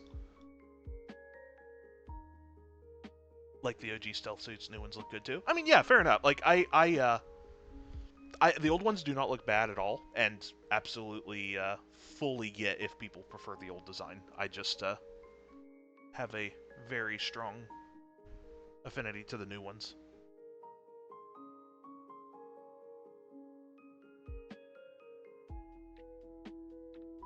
Crisis suits basically just get commanders. Yeah, like, crisis suits only have commanders or Farsight. Even like getting out of the battlesuit range, like, Fire Warriors only have the Cadre Fireblade or Ethereals. And if you're running Farsight, you don't even get to use the Ethereals. Pathfinders just get oh, what's his name? Shadow something. I keep wanting to say Shadow Seer, but that doesn't sound right. Darkstrider, thank you. Yeah, like, Pathfinders only get Darkstrider, and that's an epic hero, so it's like, that doesn't really help. So, just Tau in general just needs some more characters to be able to even take advantage of that new change.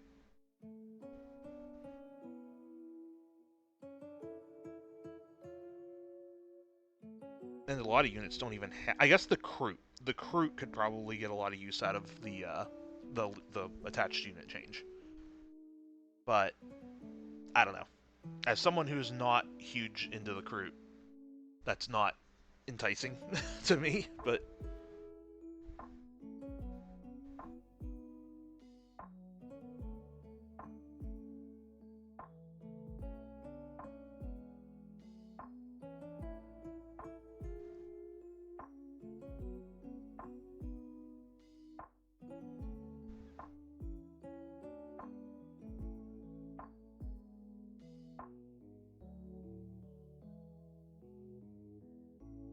Yeah, Kroot have Flesh Shaper, Trail Shaper, Lone Spears. Yeah, like, the Kroot I could see having a bunch of character, like, really, they could really benefit from the new rule for that. It's just kind of everything else. You don't really have much for leader options. It's not something that is really needed at all. They're a perfectly fine unit without them. Heck, I think discussion last time was that they're pretty much like, if you're going by the meta, they're a thing you just should always have regardless, but I would like to see some sort of leader for the Vespid Stingwings. That could be fun. If for no other reason than they're cool-looking models, and seeing, like, a character for them could just look neat. But, again, they probably don't need it, because they seem to be doing fine without it.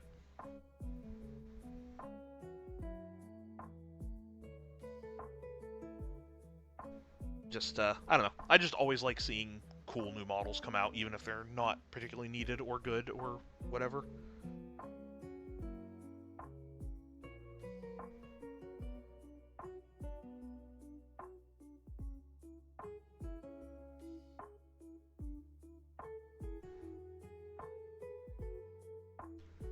I did, when you're saying about the old metal stealth suits, if they're the ones I saw that just kind of looked like Fire Warriors but with heavier weapons, I like those designs a lot as well. Those were very cool. I wish those had still been a thing when I started picking up, or like when I started getting into things.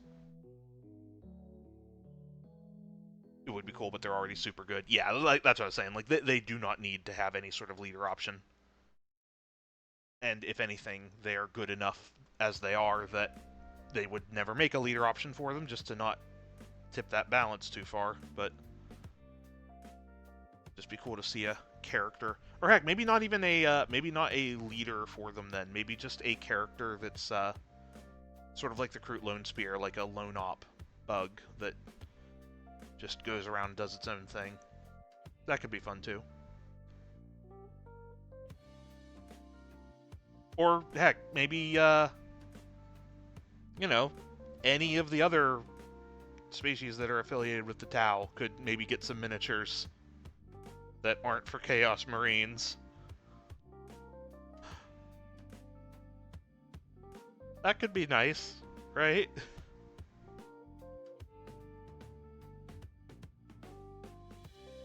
I actually, on the subject of auxiliaries for the Tau, I had an idea the other day. I don't know how easy of a kit bash this would be. I'd like to see that for the Vespid Shade Strain. Oh yeah, yeah, that one especially could be really cool. I had an idea the other day of like, because I have a like a 3D printed unit of human fire warriors, like it's just like as auxiliaries. They're just I think equipped as like strike squad. Um, and to sort of lean on that idea a little bit more, I thought I might pick up one of the Sentinel walkers for Imperial Guard and see how hard it would be to kit bash some railguns onto it to basically turn it into a makeshift broadside. That could be a fun little project. Have you ever played or interacted with Halo? Yes, I adored Halo growing up. And yeah, the Tau are very Covenant coded.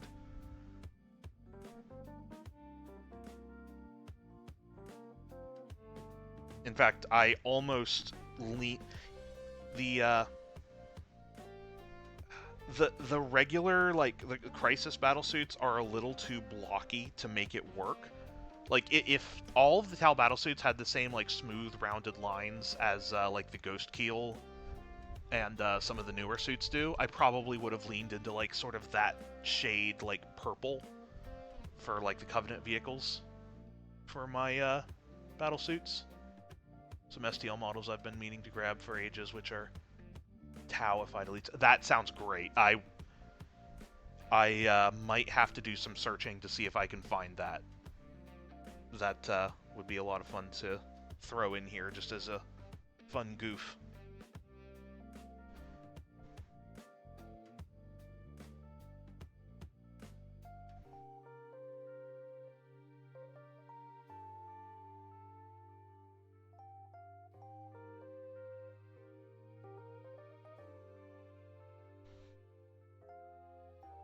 Because yeah, you can almost even map the different, like the ones we have access to the Covenant, like fairly easily, right? Like the Vespid and the drones.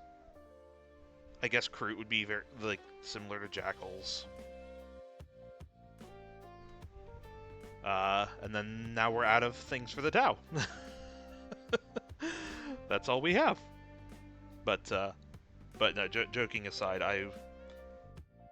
I would really love to see like I don't know that because I don't want them to stop doing stuff with the battle suits either, but because that's probably the main draw for a lot of people with the Tau. I mean, myself included. But I would also love to see the Tau sort of just become this like menagerie of various alien species. I mean, considering in lore they already are, right? Like, and it'd be fun to see that reflected a little bit more on the tabletop.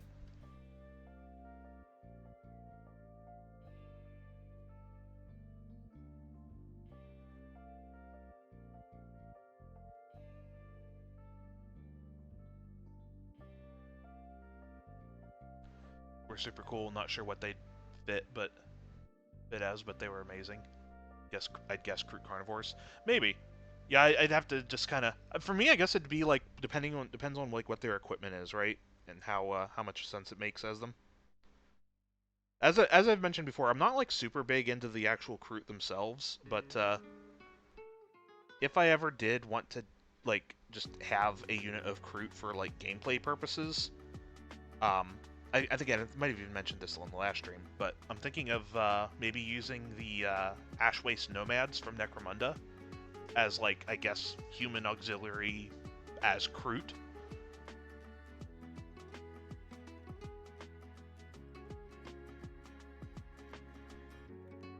But just thought that could be a fun use of them. I guess part of that too is I'm always just kind of looking out for like, because like Necromunda has some really cool models in the various like gang designs, and I'm always trying to find excuses to use them as something in 40k. Like I'm planning on picking up some like House Escher stuff to use as Katachan guardsmen. I have some Orlok gang members that I'm probably going to make as like Chaos Cultists. Specifically to pair with like the Iron Warriors. Stuff like that. I've seen some really cool stuff done with oh, what is their name? The weird ones. I want to say House to Lock as Mechanicus. So I'm sure there's some fun things you could get away with that.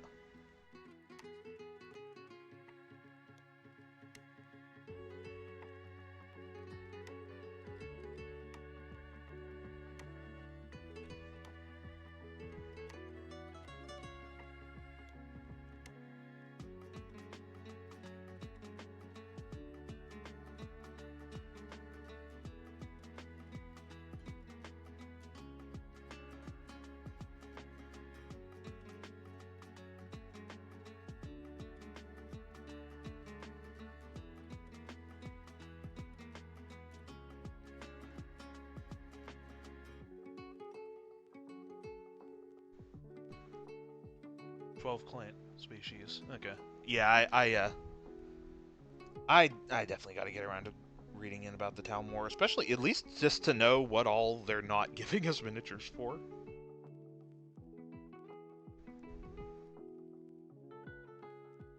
And I think you even might have mentioned this on my last stream as well. It is an interesting thing to note that for the amount of vehicles you can theoretically be running with the Tau with battlesuits, it's very interesting that we don't have any sort of like engineer unit.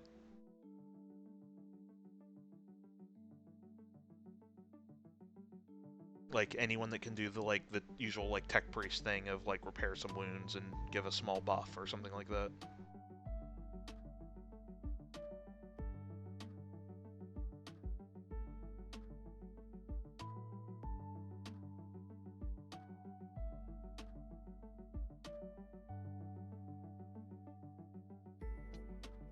Yeah, Earthcast Combat Engineer.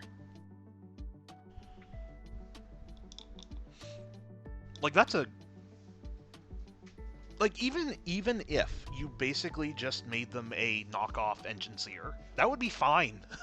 Like it would be another character for the Tau, which again, outside of the Kroot, we don't have that many of them.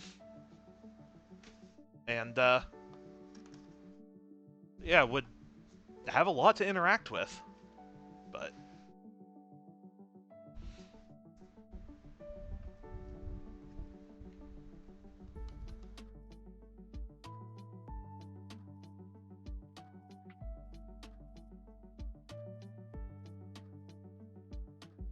heck, the Tau are like one of the factions that I could see like you would not be able to have enough engineers to help all of your vehicle units.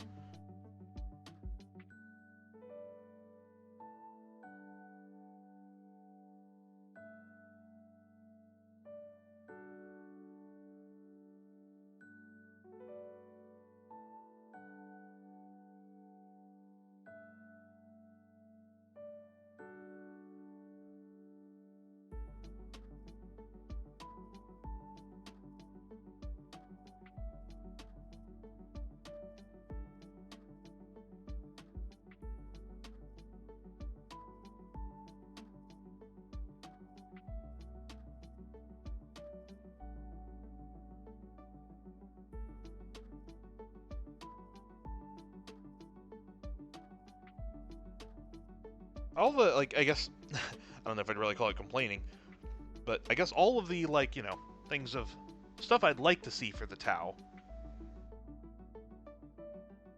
At the very least, the Twin Lance does make me excited for stuff in the future. Because, again, visually, I really like their design for those battle suits. And they're definitely, at the very least, looking at doing interesting things with their, like, rules and mechanics. So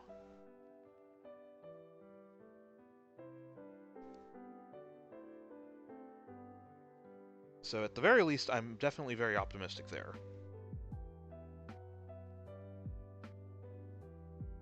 Whether or not we get, you know, the things we want to see is another question entirely, but I am confident enough that whatever we do end up getting for Tau in the future will probably be neat. Just gotta wait until they remember we exist. But when they do remember the tower here, we'll probably get something neat.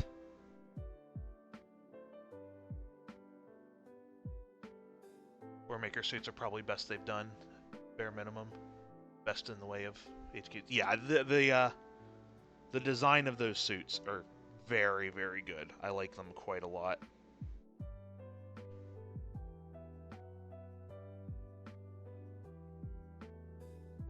Again, I don't know what my favorite battlesuit design is. Like, there's some I really like a lot, but it's really hard to put my finger on which one I would call my favorite. Like, I really like Farsight's suit. Like, it's pretty close to the typical, like, commander suits, but it's still different in a lot of ways. I really like the new Warmaker suits. The Ghostkeel is fantastic.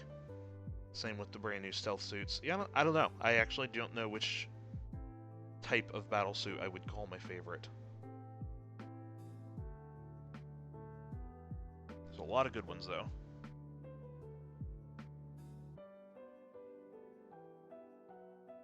Rules give me the image of mechs and armored. Yeah, very much. With the idea of, like, going in, shooting, and quick boosting away. Very much,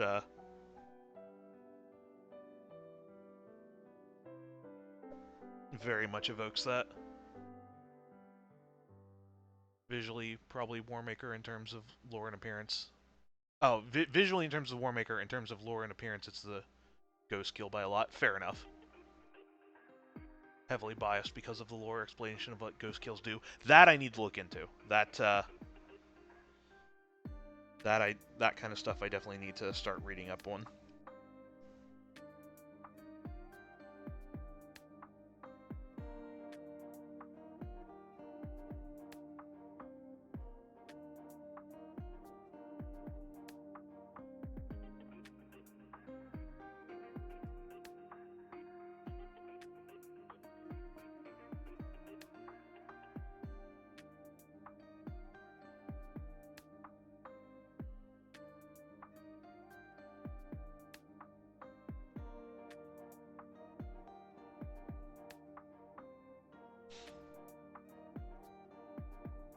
Full invisibility when they decloak, they cause HUDs to start glitching and seeing copies of the Ghostkeel.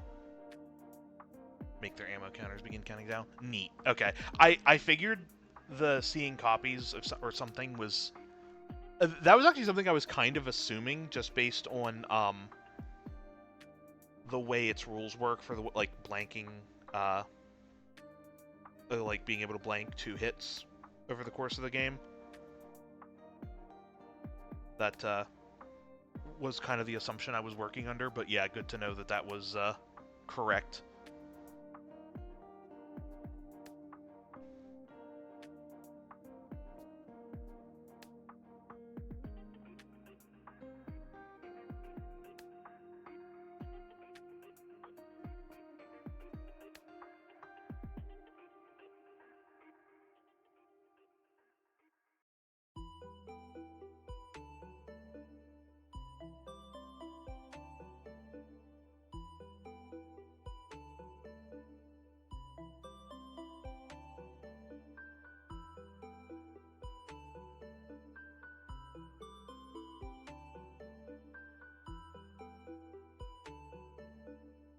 Okay.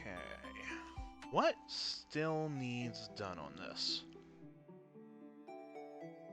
I'm getting close to wrapping up with this.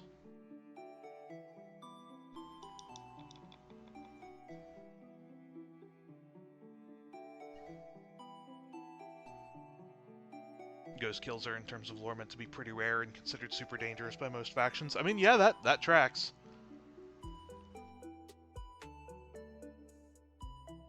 Actually, out of curiosity, what, because you play Tau, right? Like, out of curiosity, how do you prefer to use the Ghostkills? Like the full fusion weapons, or like longer range and just kind of shooting stuff while staying safe with Lone Up? Because I definitely went for the longer range option in mine, and I'm wondering if that was a mistake.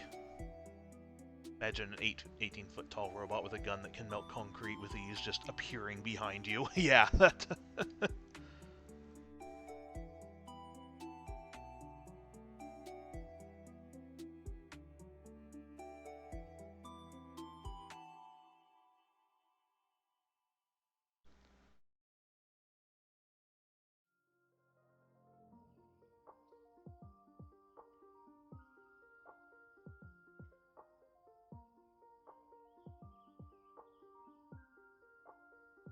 Ah, whoops.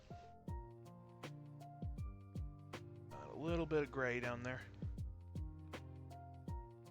Don't have too much experience playing. I play them close and aggressive, which I'm about 90% certain is wrong. I mean, I think there's merit in that. Like, I do honestly think that, like, well, sure, you don't want to be in lone op, or you don't want to be in lone op range, because then you can get shot at, but I guess the trade-off there, though, is if something's close enough to shoot you, it's close enough to be shot at in return by the fusion weapons, right? So maybe that's still worth it? I have not played my Tau yet at all. They have not yet hit the table. Like, I'm still getting them, kind of getting everything ready for them. So I don't even have the first clue as to what I should be doing. I was just kind of curious what other people's opinions on how to run them is. But no, I think that's a perfectly valid way of running them, because like I kind of had a similar thought after I had already built this one. In fact, I might even look into getting a second Ghostkeel at some point just to build with all fusion weapons. Because I feel like that trade-off is probably fine.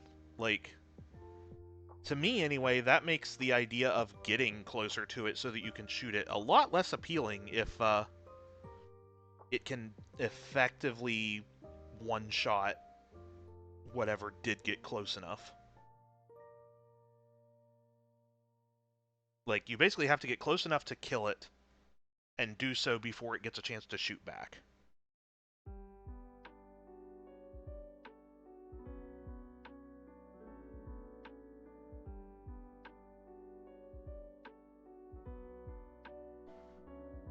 Which does sound like a good way to use it.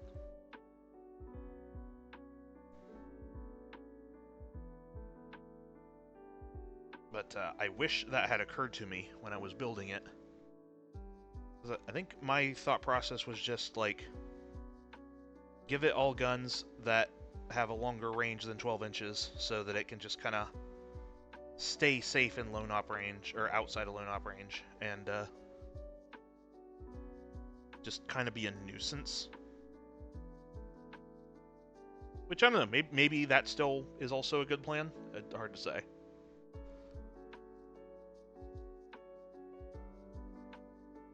Ghostkills to me are kind of distraction models that, because they run amok if you ignore them. Okay. Coincidentally, that's the same logic with the Riptide. Okay, that tracks, because the Riptide definitely doesn't impress me offensively, but yeah, I guess if you did just ignore it because it's maybe not the most impressive on the offense, it would start to become a problem.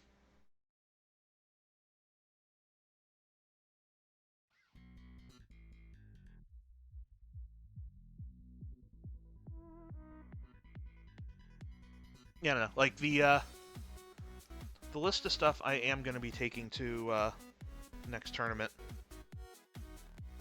Again, this is with like no practice on my Tau beforehand, so I'm sure this is going to go well.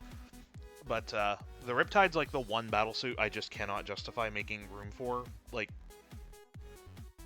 if it wasn't 200 points, I could definitely see a very good argument for bringing it. It's just very hard to justify making room for it at the moment. I'm sure once I actually like put it on the table and start using it, I will feel differently. But thing is, while it isn't too impressive offense-wise, the longer range options give it higher, becomes a high durability sniper. You know what? I've actually never considered it that way. That's maybe a way I should be looking at it. Now, is that with the assault cannon or the ion weapon? Or the burst cannon, sorry. Assault cannons, Space Marines.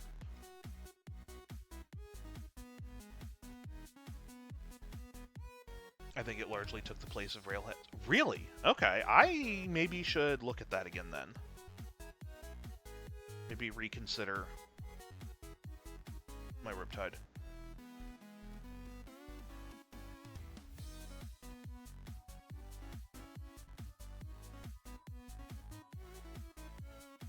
Like, design-wise, it looks cool. Don't get me wrong. I just, the Ion Raker. Okay, yeah. Okay, that's what I built mine as, so.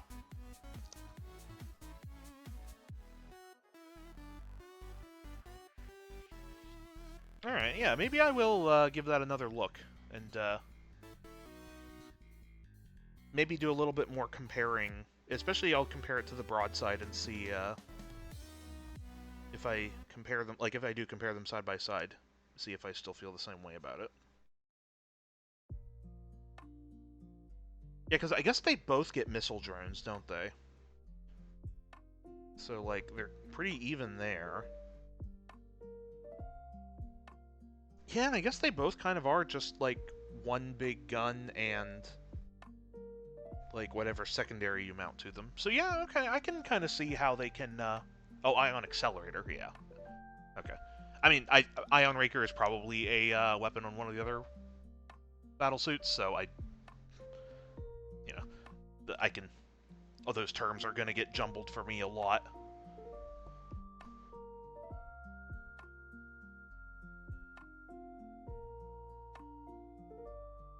Yeah, maybe I should give the Riptide another good look before I fully discount it.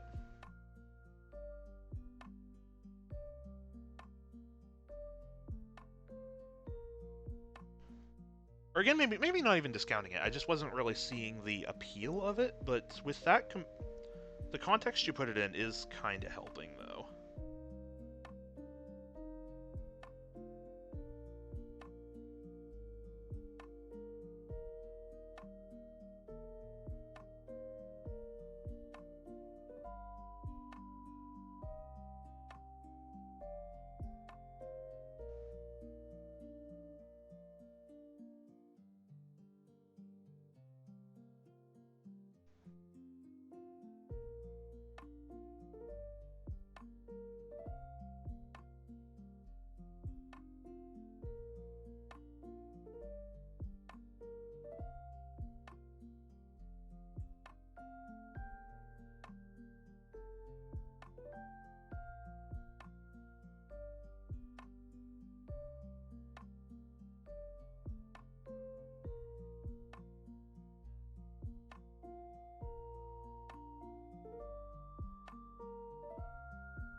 Yeah, get to nail vehicles with the Ion. You have infantry.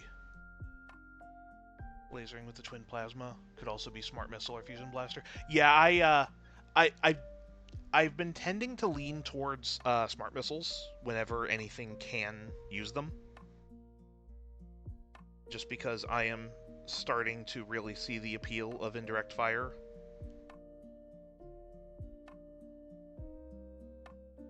Also, even outside of the indirect fire, I like the balance of damage versus number of attacks and also range. Like, even if they didn't have the indirect, uh, I think I just like the overall stats of the smart missiles the most. Get dev wound once per battle, which can make a pretty big difference. Okay, yeah. Oh, right, yeah, and weapon support system, right? That's always a good... That's always good to have. Yeah, actually, yeah, because that makes the indirect fire even a lot more usable. No smart missiles are usually used on broadsides a lot. Yeah, that's what I have on all of mine, is smart missiles. Like, generally speaking, uh, if a model has an option for smart missiles, that's what I tend to go with. And I don't know, that's probably not the right... That's probably not, like, universally the right call to make, but I just, tend to prefer them. Again, in theory. This is all, without ever actually having gotten them on the table yet, so...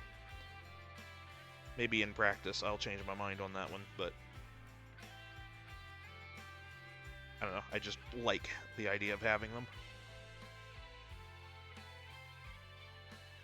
Makes you an anti-vehicle menace.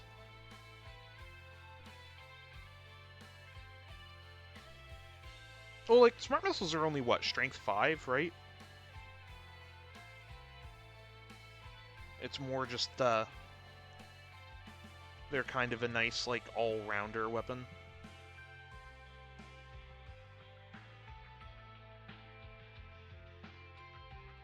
Like, they're not great at hitting vehicles, at least I assume, but...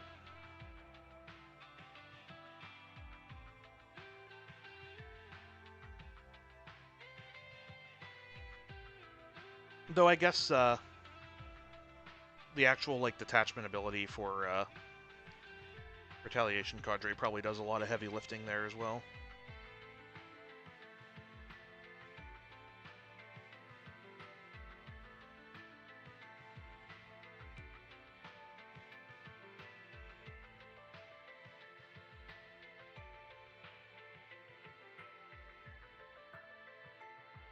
Alright, let me check something else. Alright. Okay, yeah, cool, it is what I thought.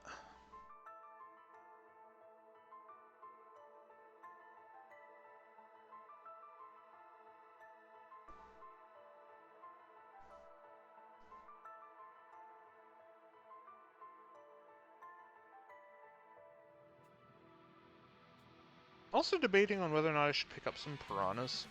Like, they're not gonna be, like, whatever, like, they're not gonna be something I run for the tournament, but they seem like a fun unit to, mess around with.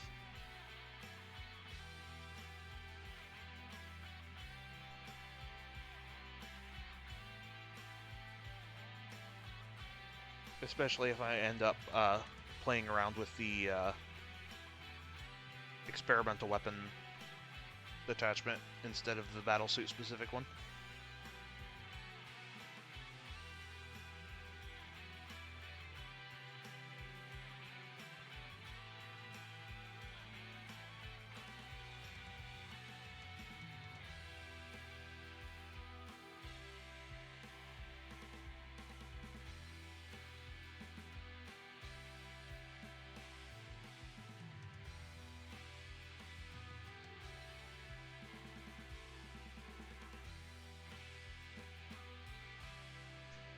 It still bugs me that the Storm Surge and the Supremacy Suit, both the Storm Surge and the Supremacy Suit don't get the Battlesuit keyword.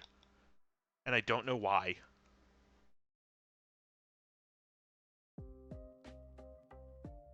Like, I'm assuming there is probably a either lore or game balance reason. It's just very strange to me.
no idea, but a 120-inch range on the triple rail would be endlessly funny to me. Yeah. I mean, at that point, what is it hurting rules-wise, right? Because, like, even before you do that, the range is already greater than the dimensions of the table, right? So...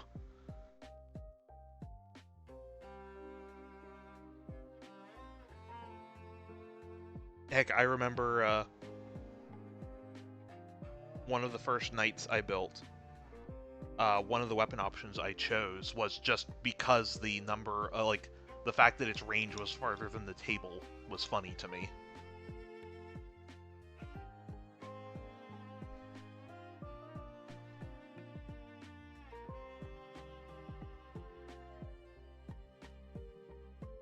It's weird because you assume the Town R was super strong, and so they're nerfing it with no Battlesuit tag. Yeah, it's just... I mean, my understanding is it's like a lot of the big expensive point models where it's like not actually worth running point-wise. So, and I don't know that it gains that much by having the Battlesuit tag. Like, it interacts with the stratagems in 2 detachments, and I don't think any of those stratagems drastically do that much for it, like, that it doesn't already just kind of have. I don't know. It's an odd choice to me that...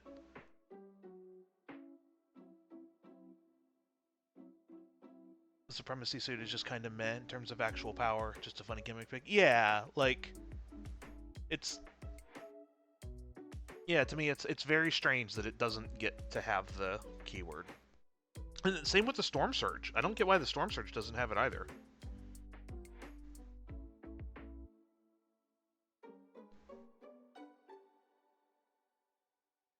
I mean, that one I guess I can... I don't know. Maybe I can see a little bit more of an argument for that one, because it's, like, more of just a big missile platform on legs than in, like, a proper, like, mech like the other Battlesuits. But I don't know. I think there's still an argument to make for it.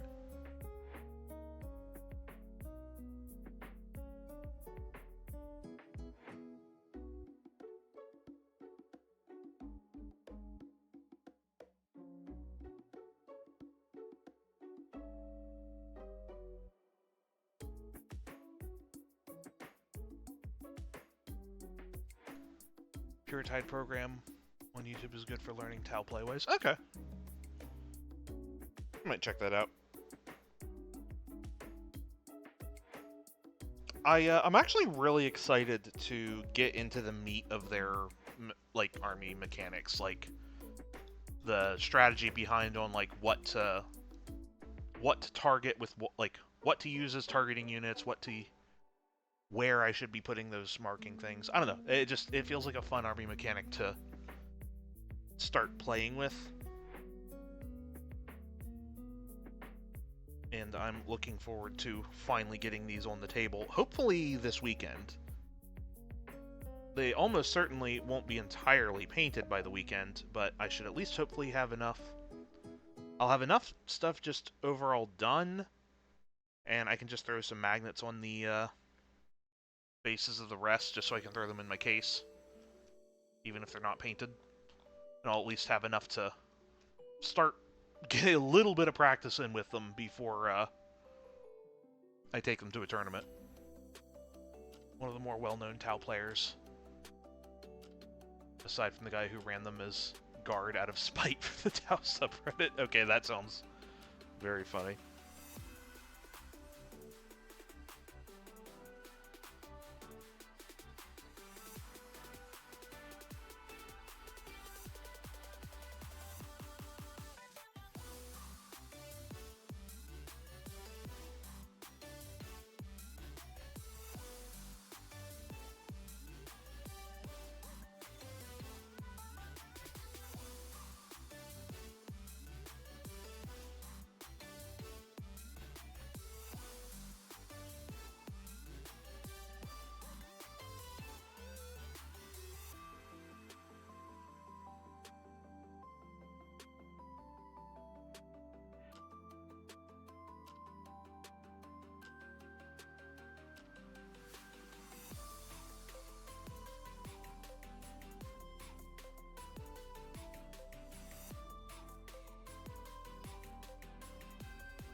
TLDR, he called Tau OP last year.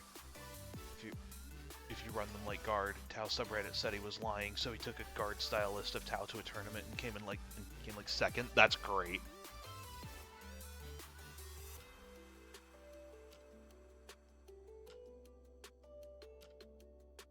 Also, like, I can see that working. I mean, obviously it did, but like, I don't know, that doesn't sound that far-fetched to me.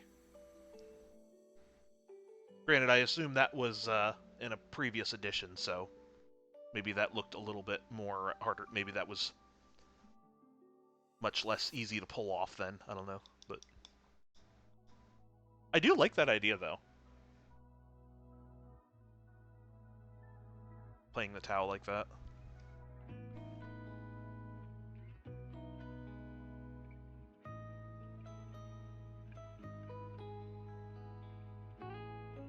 Oh, it was just last year. Oh, neat.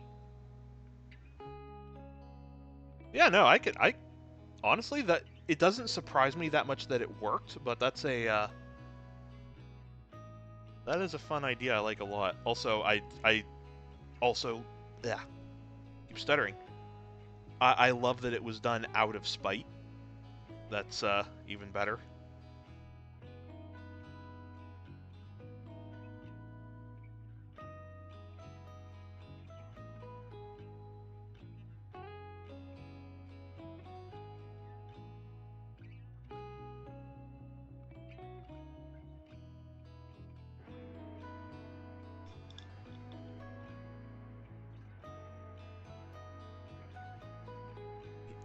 It was around a huge discussion about our spot in the meta.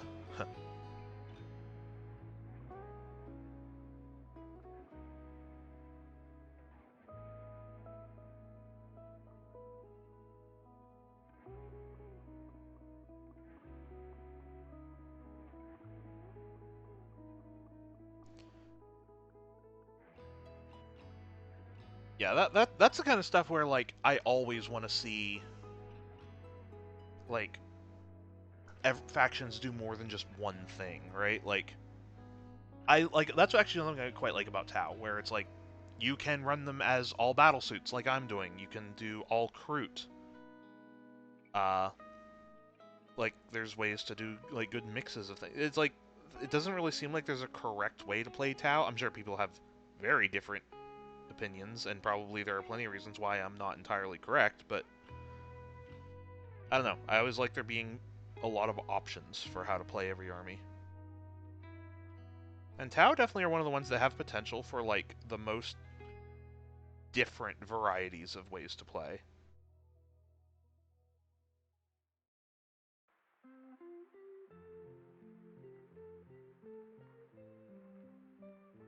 And I like that.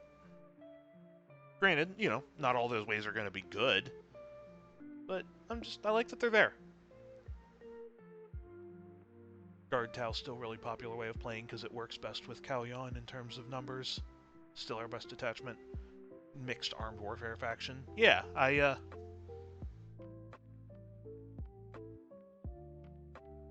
like that quite a bit.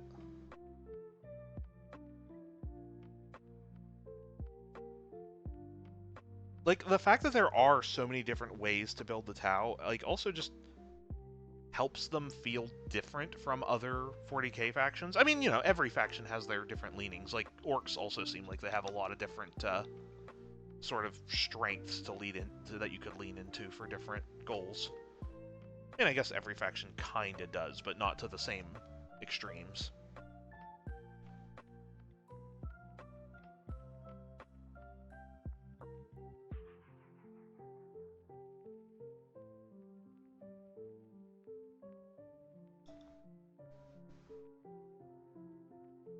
Okay, this is, I think, just about getting there.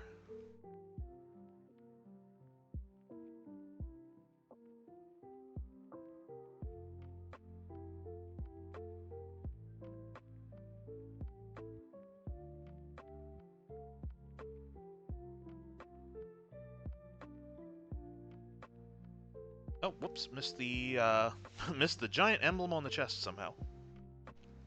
Every faction will generally have one gimmick, and their variety is in the different applications of that gimmick. Yeah, yeah. And I definitely feel like the Tau do the best at kind of going about that a different way.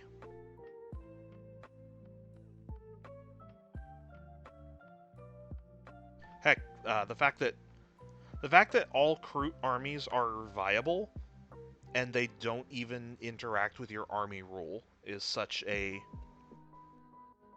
interesting aspect to that.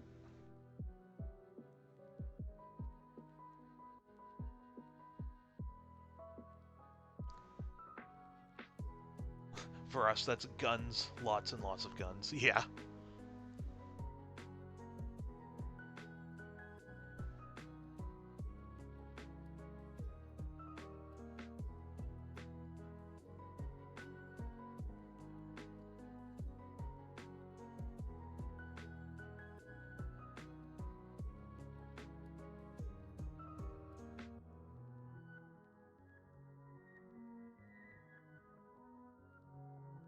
Yeah, I'm talking a little bit earlier about upcoming changes to 11th edition, and um, I do think the rule is just out. Like, I do think the rules changes, like around charging and melee, is just overall better than they currently are. Like, I think it's just going to lead to funner games. Uh, it does make me a little bit more nervous for the Tau, because it's going to be so much easier to get charged now. Like, I think it is a good rule change. It's just, oh boy. Bad time to not have melee. The running joke of Earthcast is they have zero oversight, and given the opportunity, will attempt to put a railgun on everything. Okay, that's great. I can absolutely get behind that.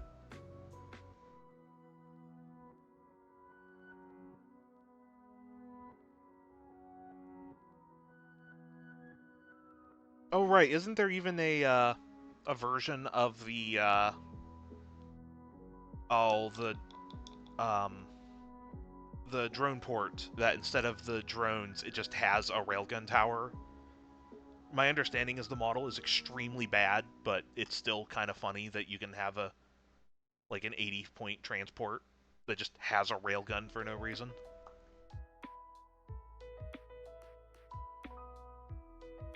Because they were able to put one on it.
Make railgun, stick on tank. Can't fire far enough to hit knights, stick a railgun on a fighter jet. Need to drop troops, take out tanks, give a suit a railgun. Supremacy suit needs to do a lot of damage at range. 3 really big railguns. Yeah. Well, heck, isn't one of the back weapon options for the Supremacy suit, instead of having 3 railguns, it's just one enormous railgun? And, like, paired with a missile launcher?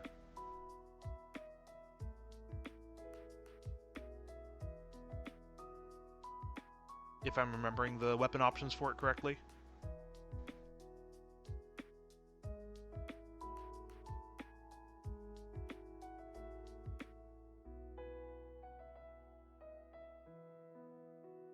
I think so, yeah. half of our army is just different sized railguns.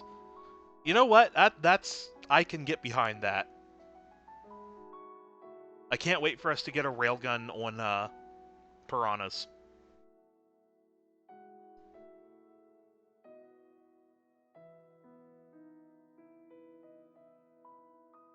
That'll probably never happen, but it'd be very funny. It'd be so annoying to try to pin down. Manta has railguns, Orca has railguns, Pathfinders have railguns. Yeah. Oh man, can we get a like if they ever get rid of the Firesight team, which they probably will because it's not very good. Can we get a replacement that's basically just like a single lone op stealth suit with a railgun? Like that would be fantastic. A lot of people who run full crew armies like sticking railguns onto crew docks and running them as broadsides. That's fantastic. That is such a cool way of doing that. Actually, I know someone in my area who plays a crew army that has done a lot of like kit bash things of like crew piloted battle suits and whatnot. I should mention that to him to see if that's an idea he's either already had or might want to play with.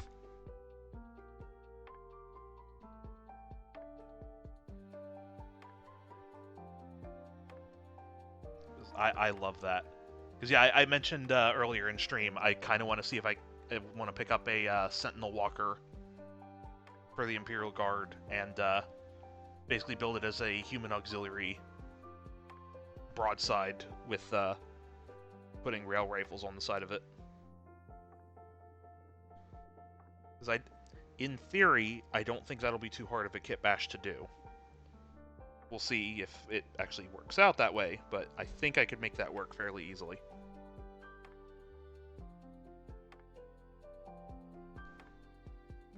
I want the same little guy with his rangefinder, but has 4 drones carrying 1 unnecessarily big railgun. That would also be good.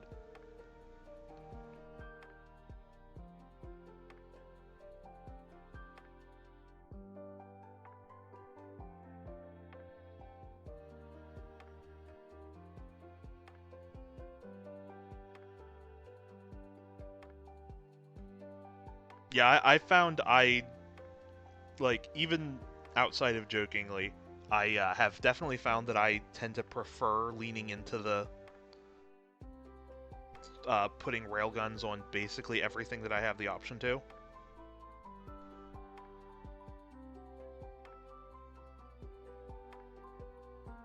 The only thing I didn't do with that is, of the 3 broadsides I have, I only built 1 with the railgun. The other 2 have missiles. But that was the only time I didn't go for the railgun when it was presented as an option every time. And clearly it works because the stuff that has railguns. Yeah, the stuff that has railguns is usually our best stuff. Yeah, that does seem to be the case. I think I can see an argument for like the Skyray over the Hammerhead in like some situations, but I do definitely just like the Hammerhead more. But overall, yeah, I kind of agree with that.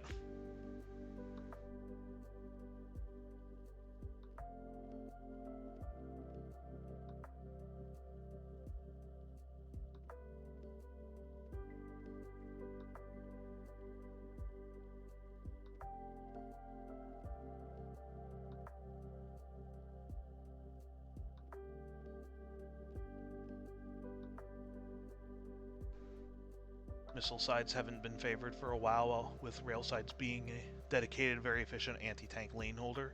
Yeah, I think I just like the idea of the missile broadsides just kind of being a more general purpose thing, but yeah, I definitely get why the railgun versions are just better. I mean, heck, I only have the points to take 1 of my 3 broadsides, and I'm making sure I'm taking the railgun whenever the 2 missile ones, so.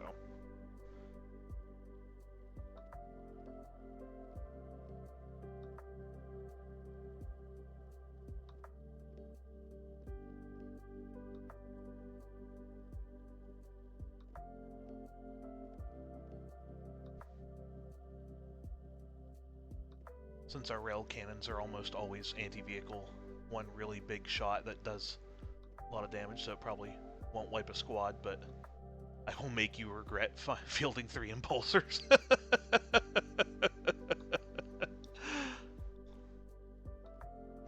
Yeah.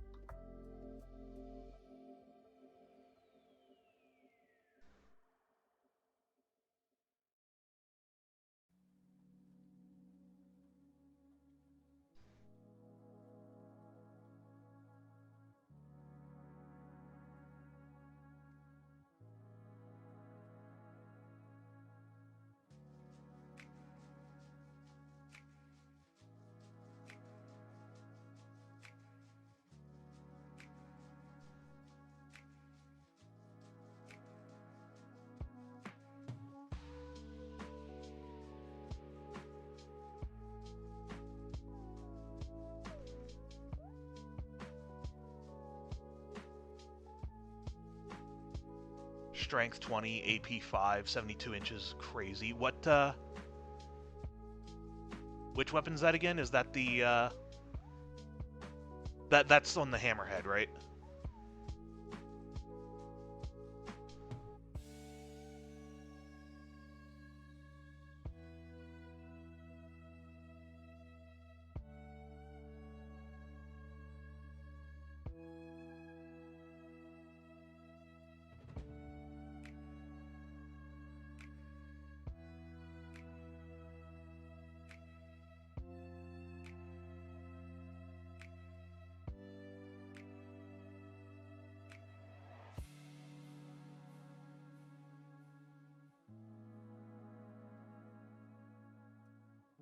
Yeah, one attack hit, going 4 up.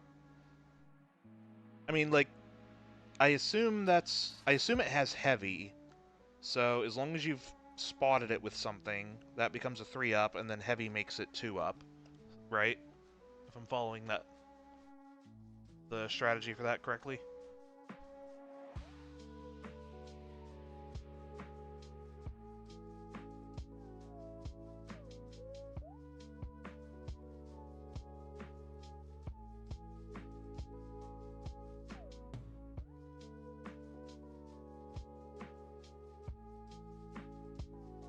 Oh, and heavy. Oh, okay, so +1 to hit against monsters and vehicles, so you don't even need the heavy. Reroll a hit or wound every time you select it to shoot. Yeah, that, Yeah, even though it's not a battlesuit, I should probably try to find a way to make room for that. Like, I was talking earlier about how my points aren't quite lining up the way I'd like them to. Like, I'm like, what am I at? I'm at like 1965, I think. And it's like, that's not enough room to throw anything else in my list, but it's enough points that I feel like I am, like, kind of hurting myself by not using them all. So I should... Maybe if I can find a way to cut enough things to throw the hammerhead, throw the hammerhead in. Maybe I can make the math work out better for the points. And yeah, the hammerhead definitely seems like something I want to be running. Absolutely bully knights and are among the best tanks for anti-vehicle in the game. Yeah, then yeah, even though it's not a battlesuit, that definitely sounds like something I 100% want to be using. Like, so what if my detachment doesn't buff it? That's, I think, fine. I don't think it needs it.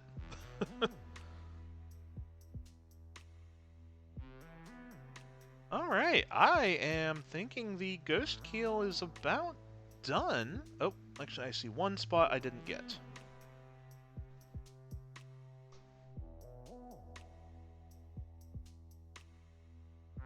You can also run 2 Seeker Missiles if you really want to ruin a Knight's day. Oh, yeah, absolutely.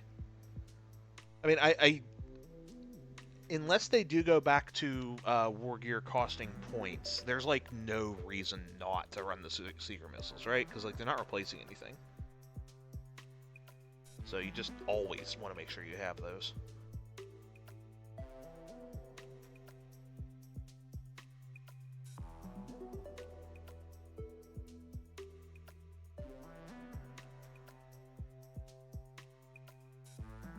And I do love the idea of, because like I've played enough Space Marine stuff to get used to just the idea of like the way hunter killers work, because they're basically the same.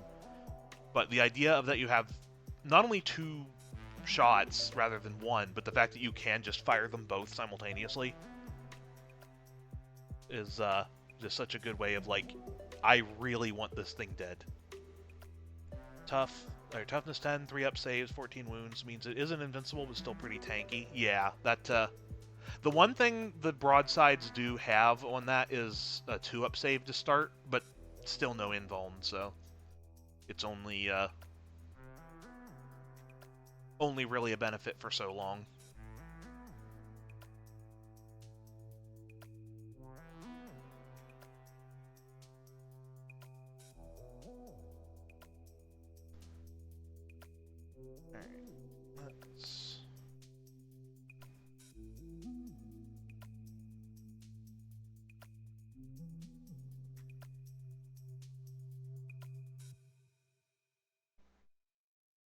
So, what do you like to run on your, like, so say I keep the broadside. What do you usually use for drones on the broadsides? I tend to go with missiles. Or is the worst shooting on the drones just not worth the defensive stuff of, like, shields and whatnot? This is just sort of a curious, like, thing I've been curious about for missiles. Okay. Okay, so cool. I'm on the right track.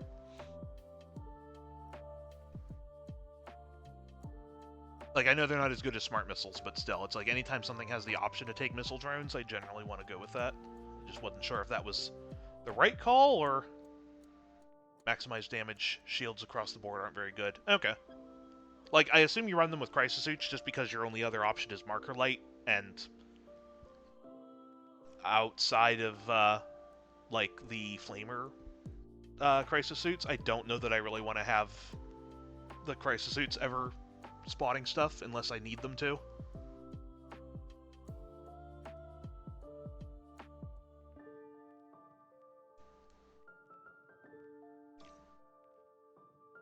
And even then, I feel like I would just cut a gun, like one of the regular gun drones to make room for a Marker Light if I really needed it before I'd cut the shield, just because the basic gun drones are not the most exciting thing in the world. But yeah, I think this is actually about done, although I was about to say it's time to change out the paint water. Before I do that, let's at least... I take guns on Crisis Suits, but super aggro. I mean, I also have guns on all mine as well. I was more just saying on, like, the hypothetical if I really wanted them to have a Marker Light. Because, like, they can't double up, right? You have to do one, like, 2 different drones, if I'm remembering right. So it's like 1 gun, 1 shield, I assume, is the typical loadout for those. Alright, this brush is going to take forever. Hold on.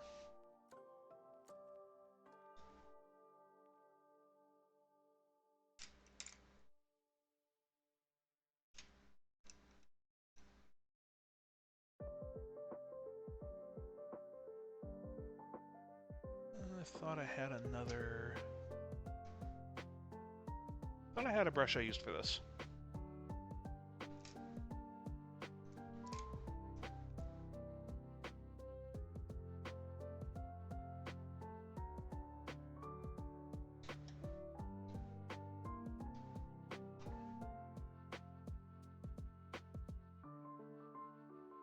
I know I had a brush for this. Where is it? Well, this is what I get for not organizing my stuff here. Alright, maybe this one's it. Alright, well, if that's not the reason for me to finally get around to cleaning that up, I don't know what is. So this brush isn't really that much bigger, is it? No. I thought I had a bigger brush that I used for the bases. Maybe that one got so worn out I had to get rid of it. Maybe that's why I can't find it. Alright, well, this is overkill, but it'll do the job.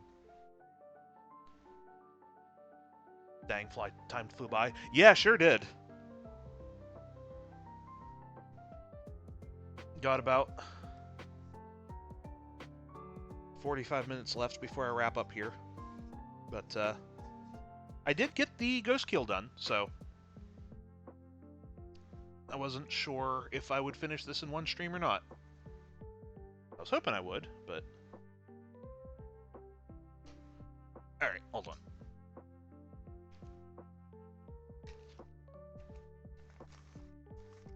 There we go. That is the size of the brush I was looking for. I could have sworn I had one sitting here, but... Looks really good. Thank you. Still need to do a wash on it, but... that will not take long.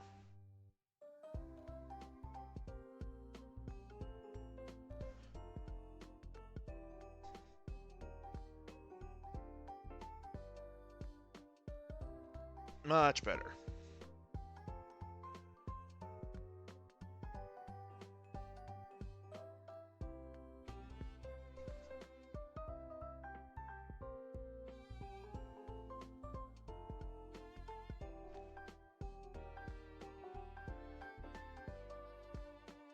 This is why Riptides are good. I completely blanked on my rules. Riptide save on 2-ups and Bone on 4-ups. Yeah.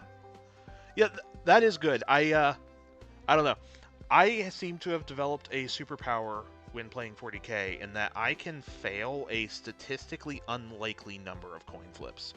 So, 4-up invuln does not sound nearly as defensive to me as it does to most other people. I realize that is not the way I should look at it. It just feels like a 4-up invuln is very hard for me to hit most days. That just the breaks. Yeah. Oh yeah. No. I mostly just joke about it, but it's still it is very funny. Well, okay. Sometimes it's funny.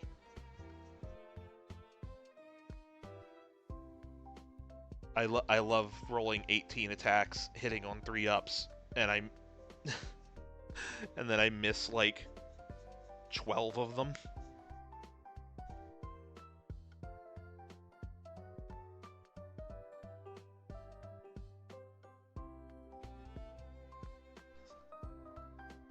But yeah, no. Mostly I just joke about it. It just, but I can confirm that other people can vouch for the fact that I do manage to fail a statistically unlikely number of 50-50s.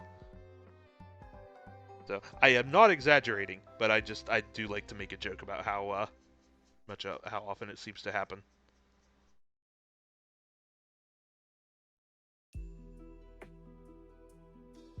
Besides, making a joke out of it makes it sting less.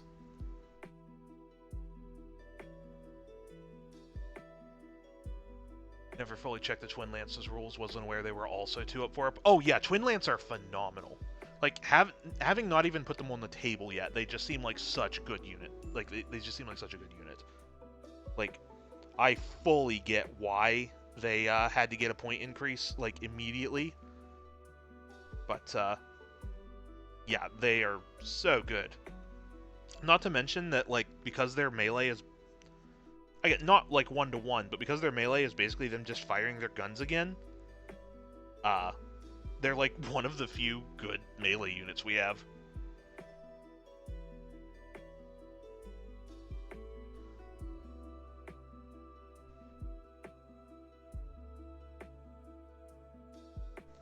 And since, if I'm remembering right,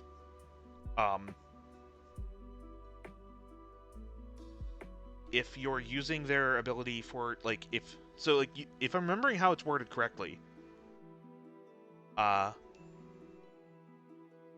you can charge in with them, do some damage, just hope you don't get hit too bad on the hit back, and, like, then just, like, fall back a full 10 inches. Like, I knew they were insane, but having the same save profiles Riptides is crazy. Work for how proactive they are. Yeah, they are definitely... They definitely seem very good. I am looking forward to getting mine ready. I sort of know what I'm going to be doing for them color scheme-wise, but there's probably going to be a bit of experimentation for me, because I think I'm going to actually just break entirely from my blue and yellow for them. Like, I think I'm actually going to just do something completely unique for them. And I think I know what I'm going to do.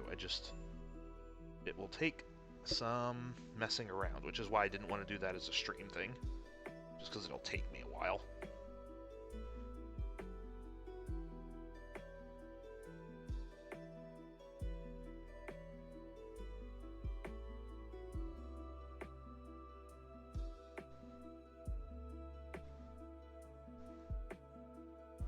Alright. This brush is now just for bases, so I'm going to sit it where I don't lose it. Then if they charge, you try and deal damage back, you can battle shock them and... Yeah. Yeah, heck, combine that with the stratagem in the retaliation cadre that also deals mortal wounds to units that charge you. Like, just on top of that debuff. It just seems very, very, it just makes them even better at that.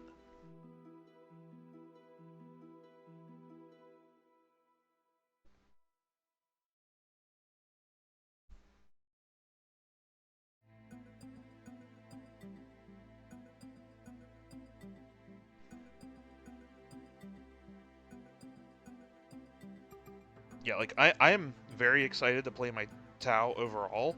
The Twin Lance is probably the unit I am the most excited to just get on the table. Like, they seem so fun to play with. That, and I really want to get a game in with them before they get nerfed further. I don't know if they will, but considering the most obvious nerf that was coming to them already happened. But,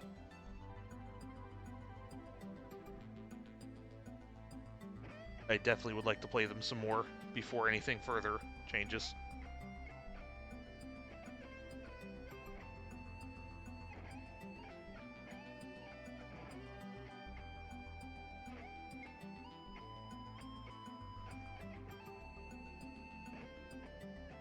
Wait, can you battle shock someone twice? I mean, like, if they're already battle shocked, it won't do anything, but you, like, I don't think there's anything stopping you from forcing multiple checks. I'd have to reread on it. But yeah, I'm pretty sure that, like, if they would pass their battle shock test on the ability from the Twin Lance themselves, you could then just make them do another one if they didn't already fail it from the first one.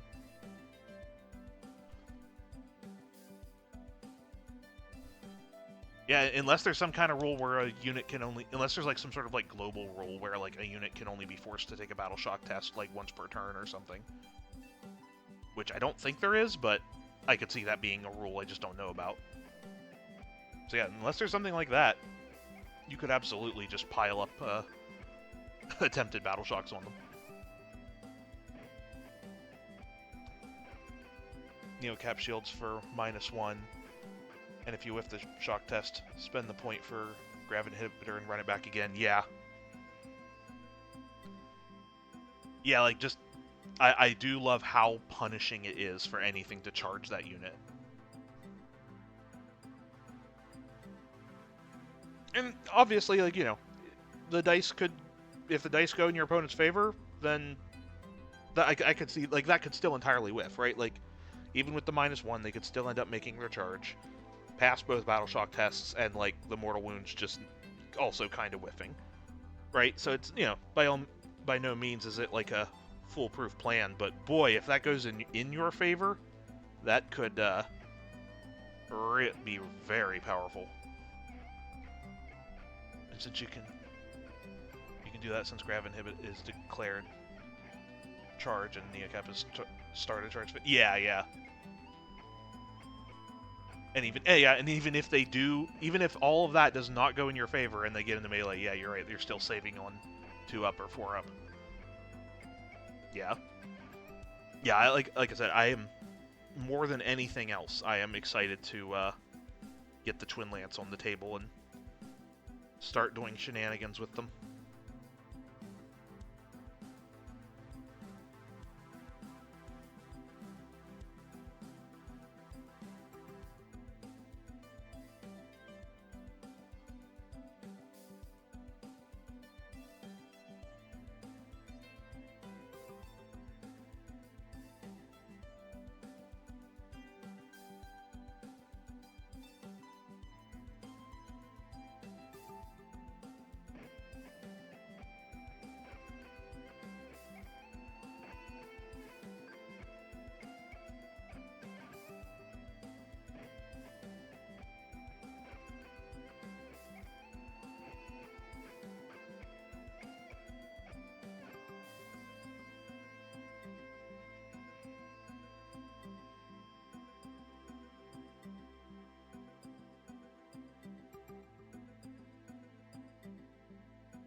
can also backpedal through Fire Overwatch as well. Yeah.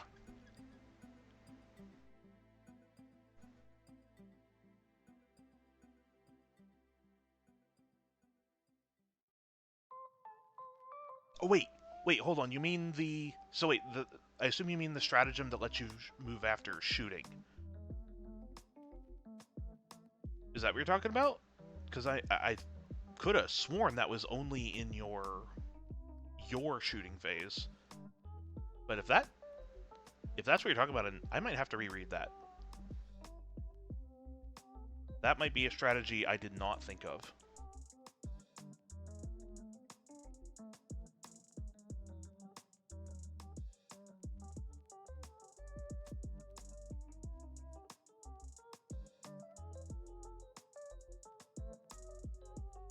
Okay. Got the one detail I missed.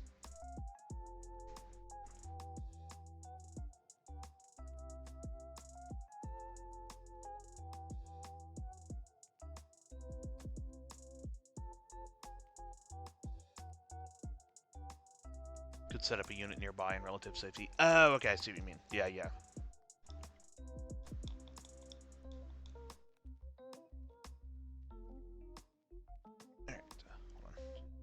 Every time I feel like every time I say this is done, I notice a spot I missed.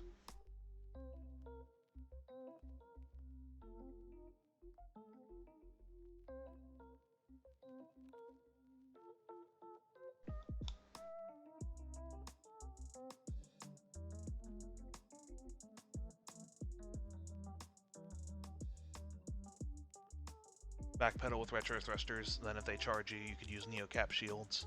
If they succeed, spend a point for Fire Overwatch. Oh, or Grav inhibitors. Yeah.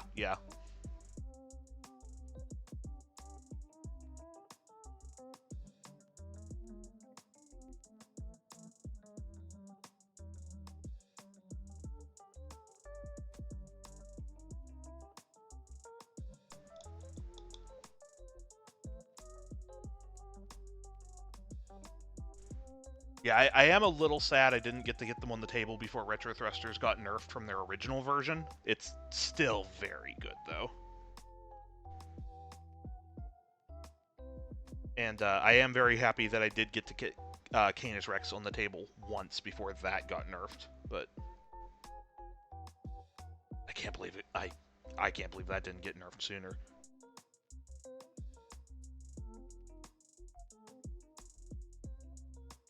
Since Twin Lance is so effective at dealing substantial damage, people really want to swing back on it. Yeah.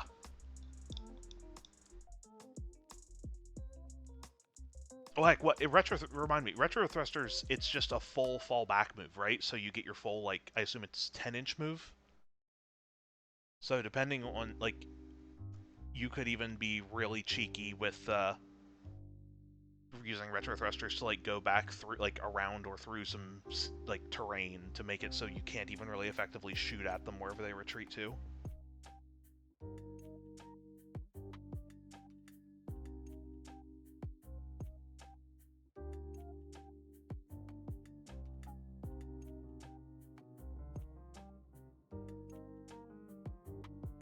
Okay, there are still probably some spots I missed, but I think I'm going to call this done, because I could be here for like another 2 hours finding spots I missed. So, you can make a normal movement of 6 inches or a fallback. So yeah, fallback gives you their full movement speed. Nice. So yeah, that could get very silly. Alright, I'm going to go change up my paint water, and then we'll do the wash. Be right back.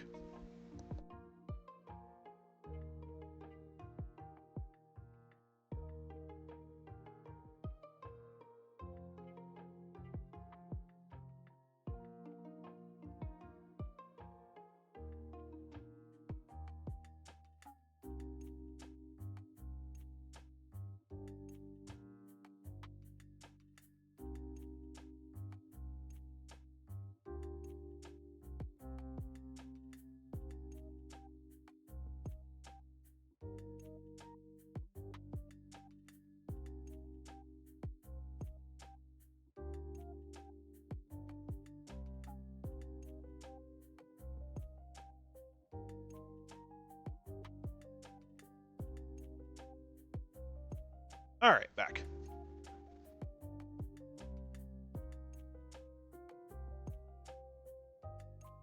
You know what? I probably want a bigger brush for this. Yeah, that'll do.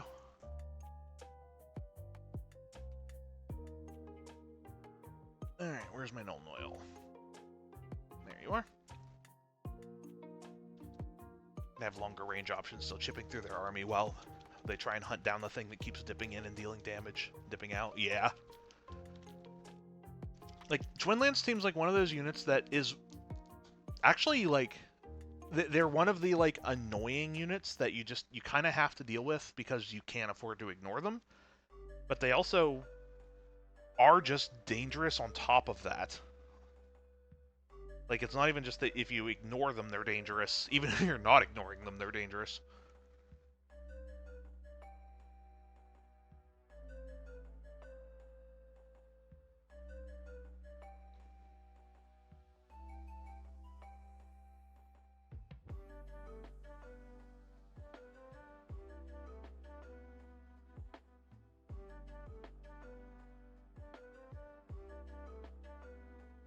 Would love more units like that, to be honest. Yeah.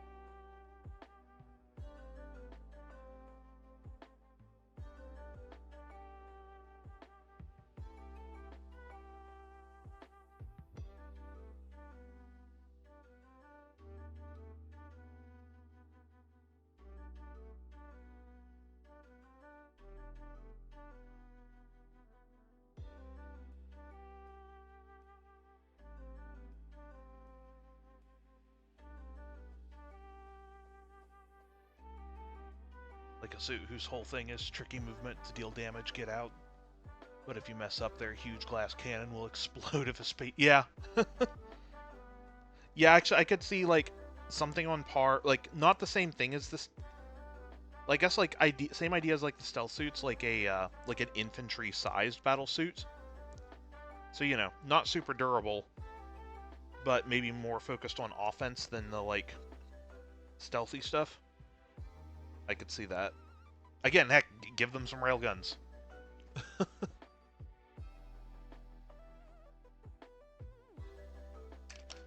that. Well, at least I caught it that time.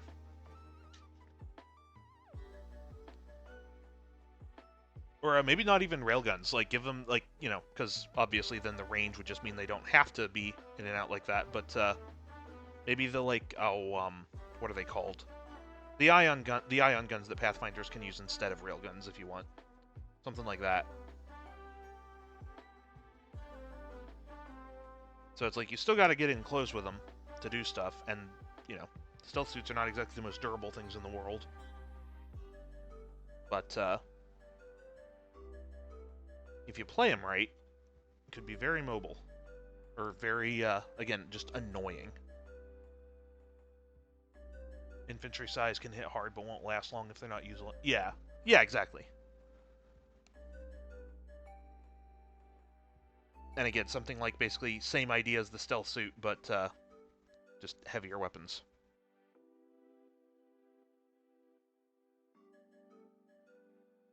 Or actually, heck, wouldn't even have to be that far different from the stealth suits we have now. Just like, I don't know, just go full on fusion guns rather than just two.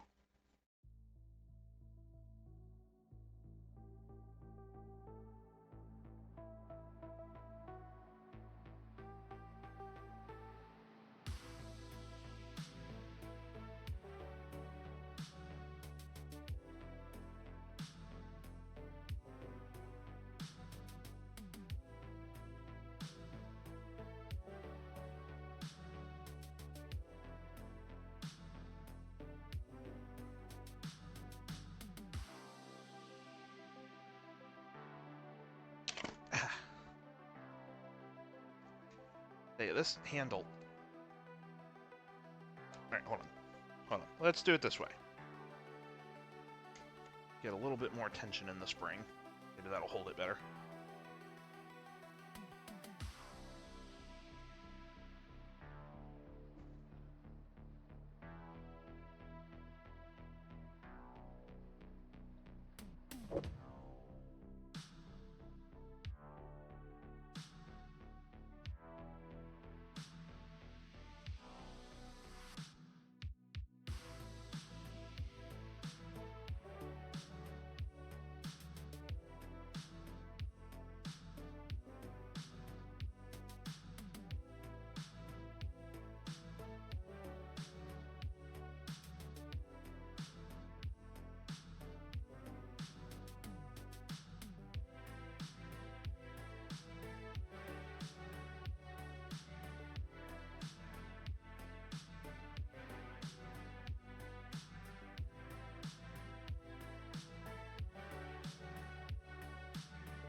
Definitely saw a few details I gotta clean up and fix after the wash dries, but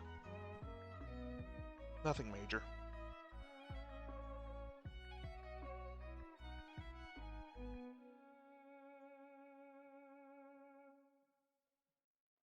Yeah. I think that overall looks pretty darn good.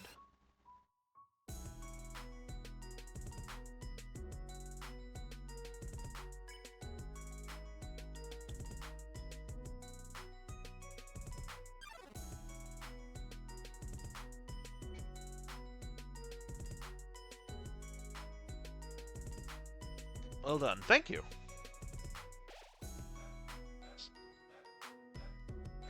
Start putting some stuff on the base here. I probably should look at getting a bigger one of these things for big bases like this, just to speed things up, but at least this isn't so bad. It's not as bad as spending like 15 minutes just trying to cover a night base.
Alright. That part is done.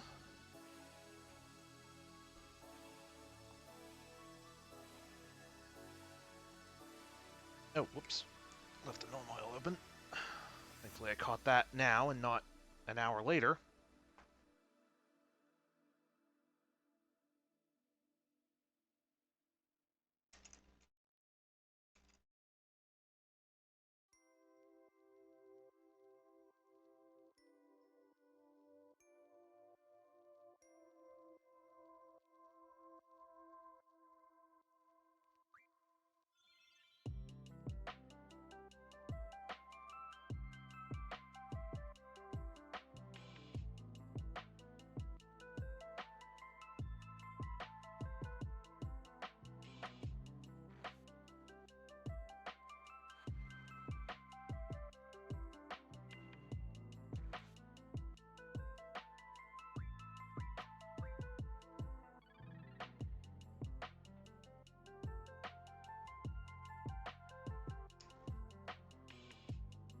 No, you don't.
One tiny thing that I forgot to do.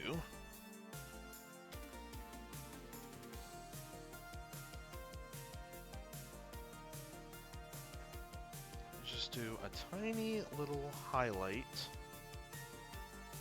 in the center lens here.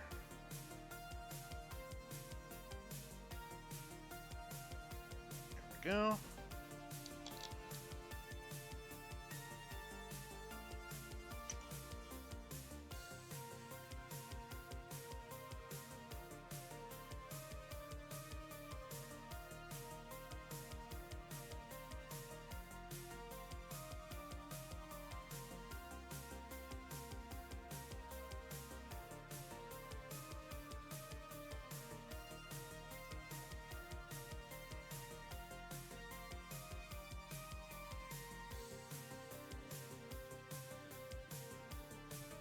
little bit goes a long way with highlights. Yeah.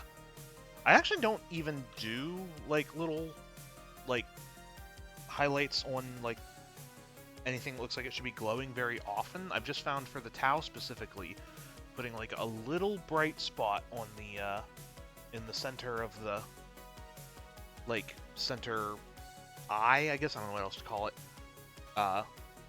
goes a long way in terms of adding to the look. Lens, yes, that is a much better term than... yeah. And then one more thing I forgot to do. I might take a little bit of null oil to go over this later, just so it looks consistent. But just want to make sure it doesn't look like unprimered plastic, because I didn't get a great angle on this apparently when I first sprayed it.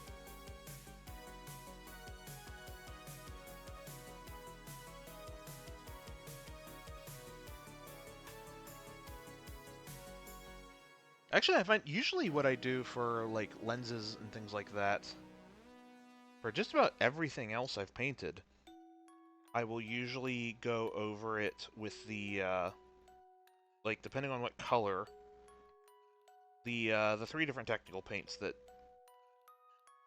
you can get from Citadel that are, like, the transparent, glassy ones.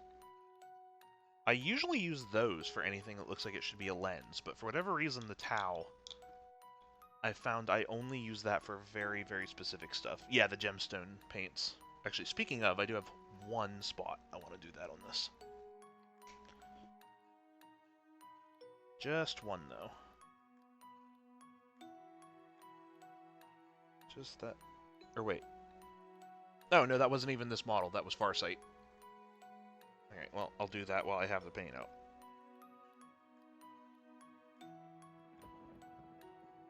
Yeah, just a little thing there that I think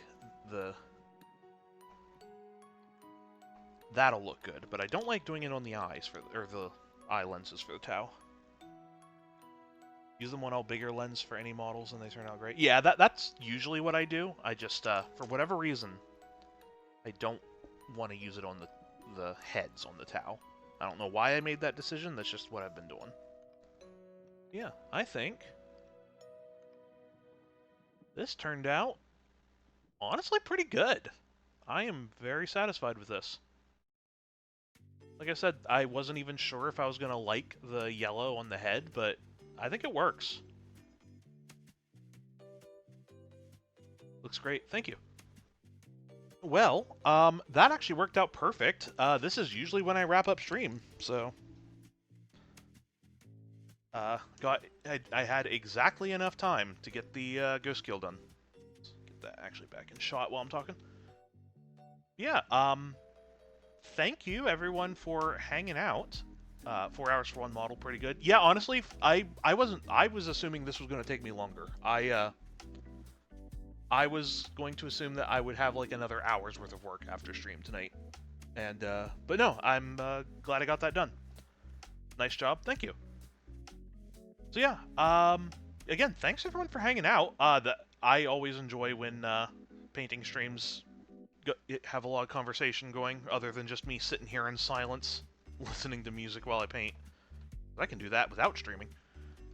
But, yeah, I guess I'll be back on Wednesday with whatever is next in the queue for my Tau, because I need to get these done. I am running out of time. I've got, like I said, just under 2 weeks now to get pretty much like half my army painted. So, been painting the whole time. Nice. Yeah, I think I keep repeating myself, but yeah, thanks everyone for hanging out. I'll be back Wednesday with some more Tau. Yeah, see y'all then. Have a good night, everyone.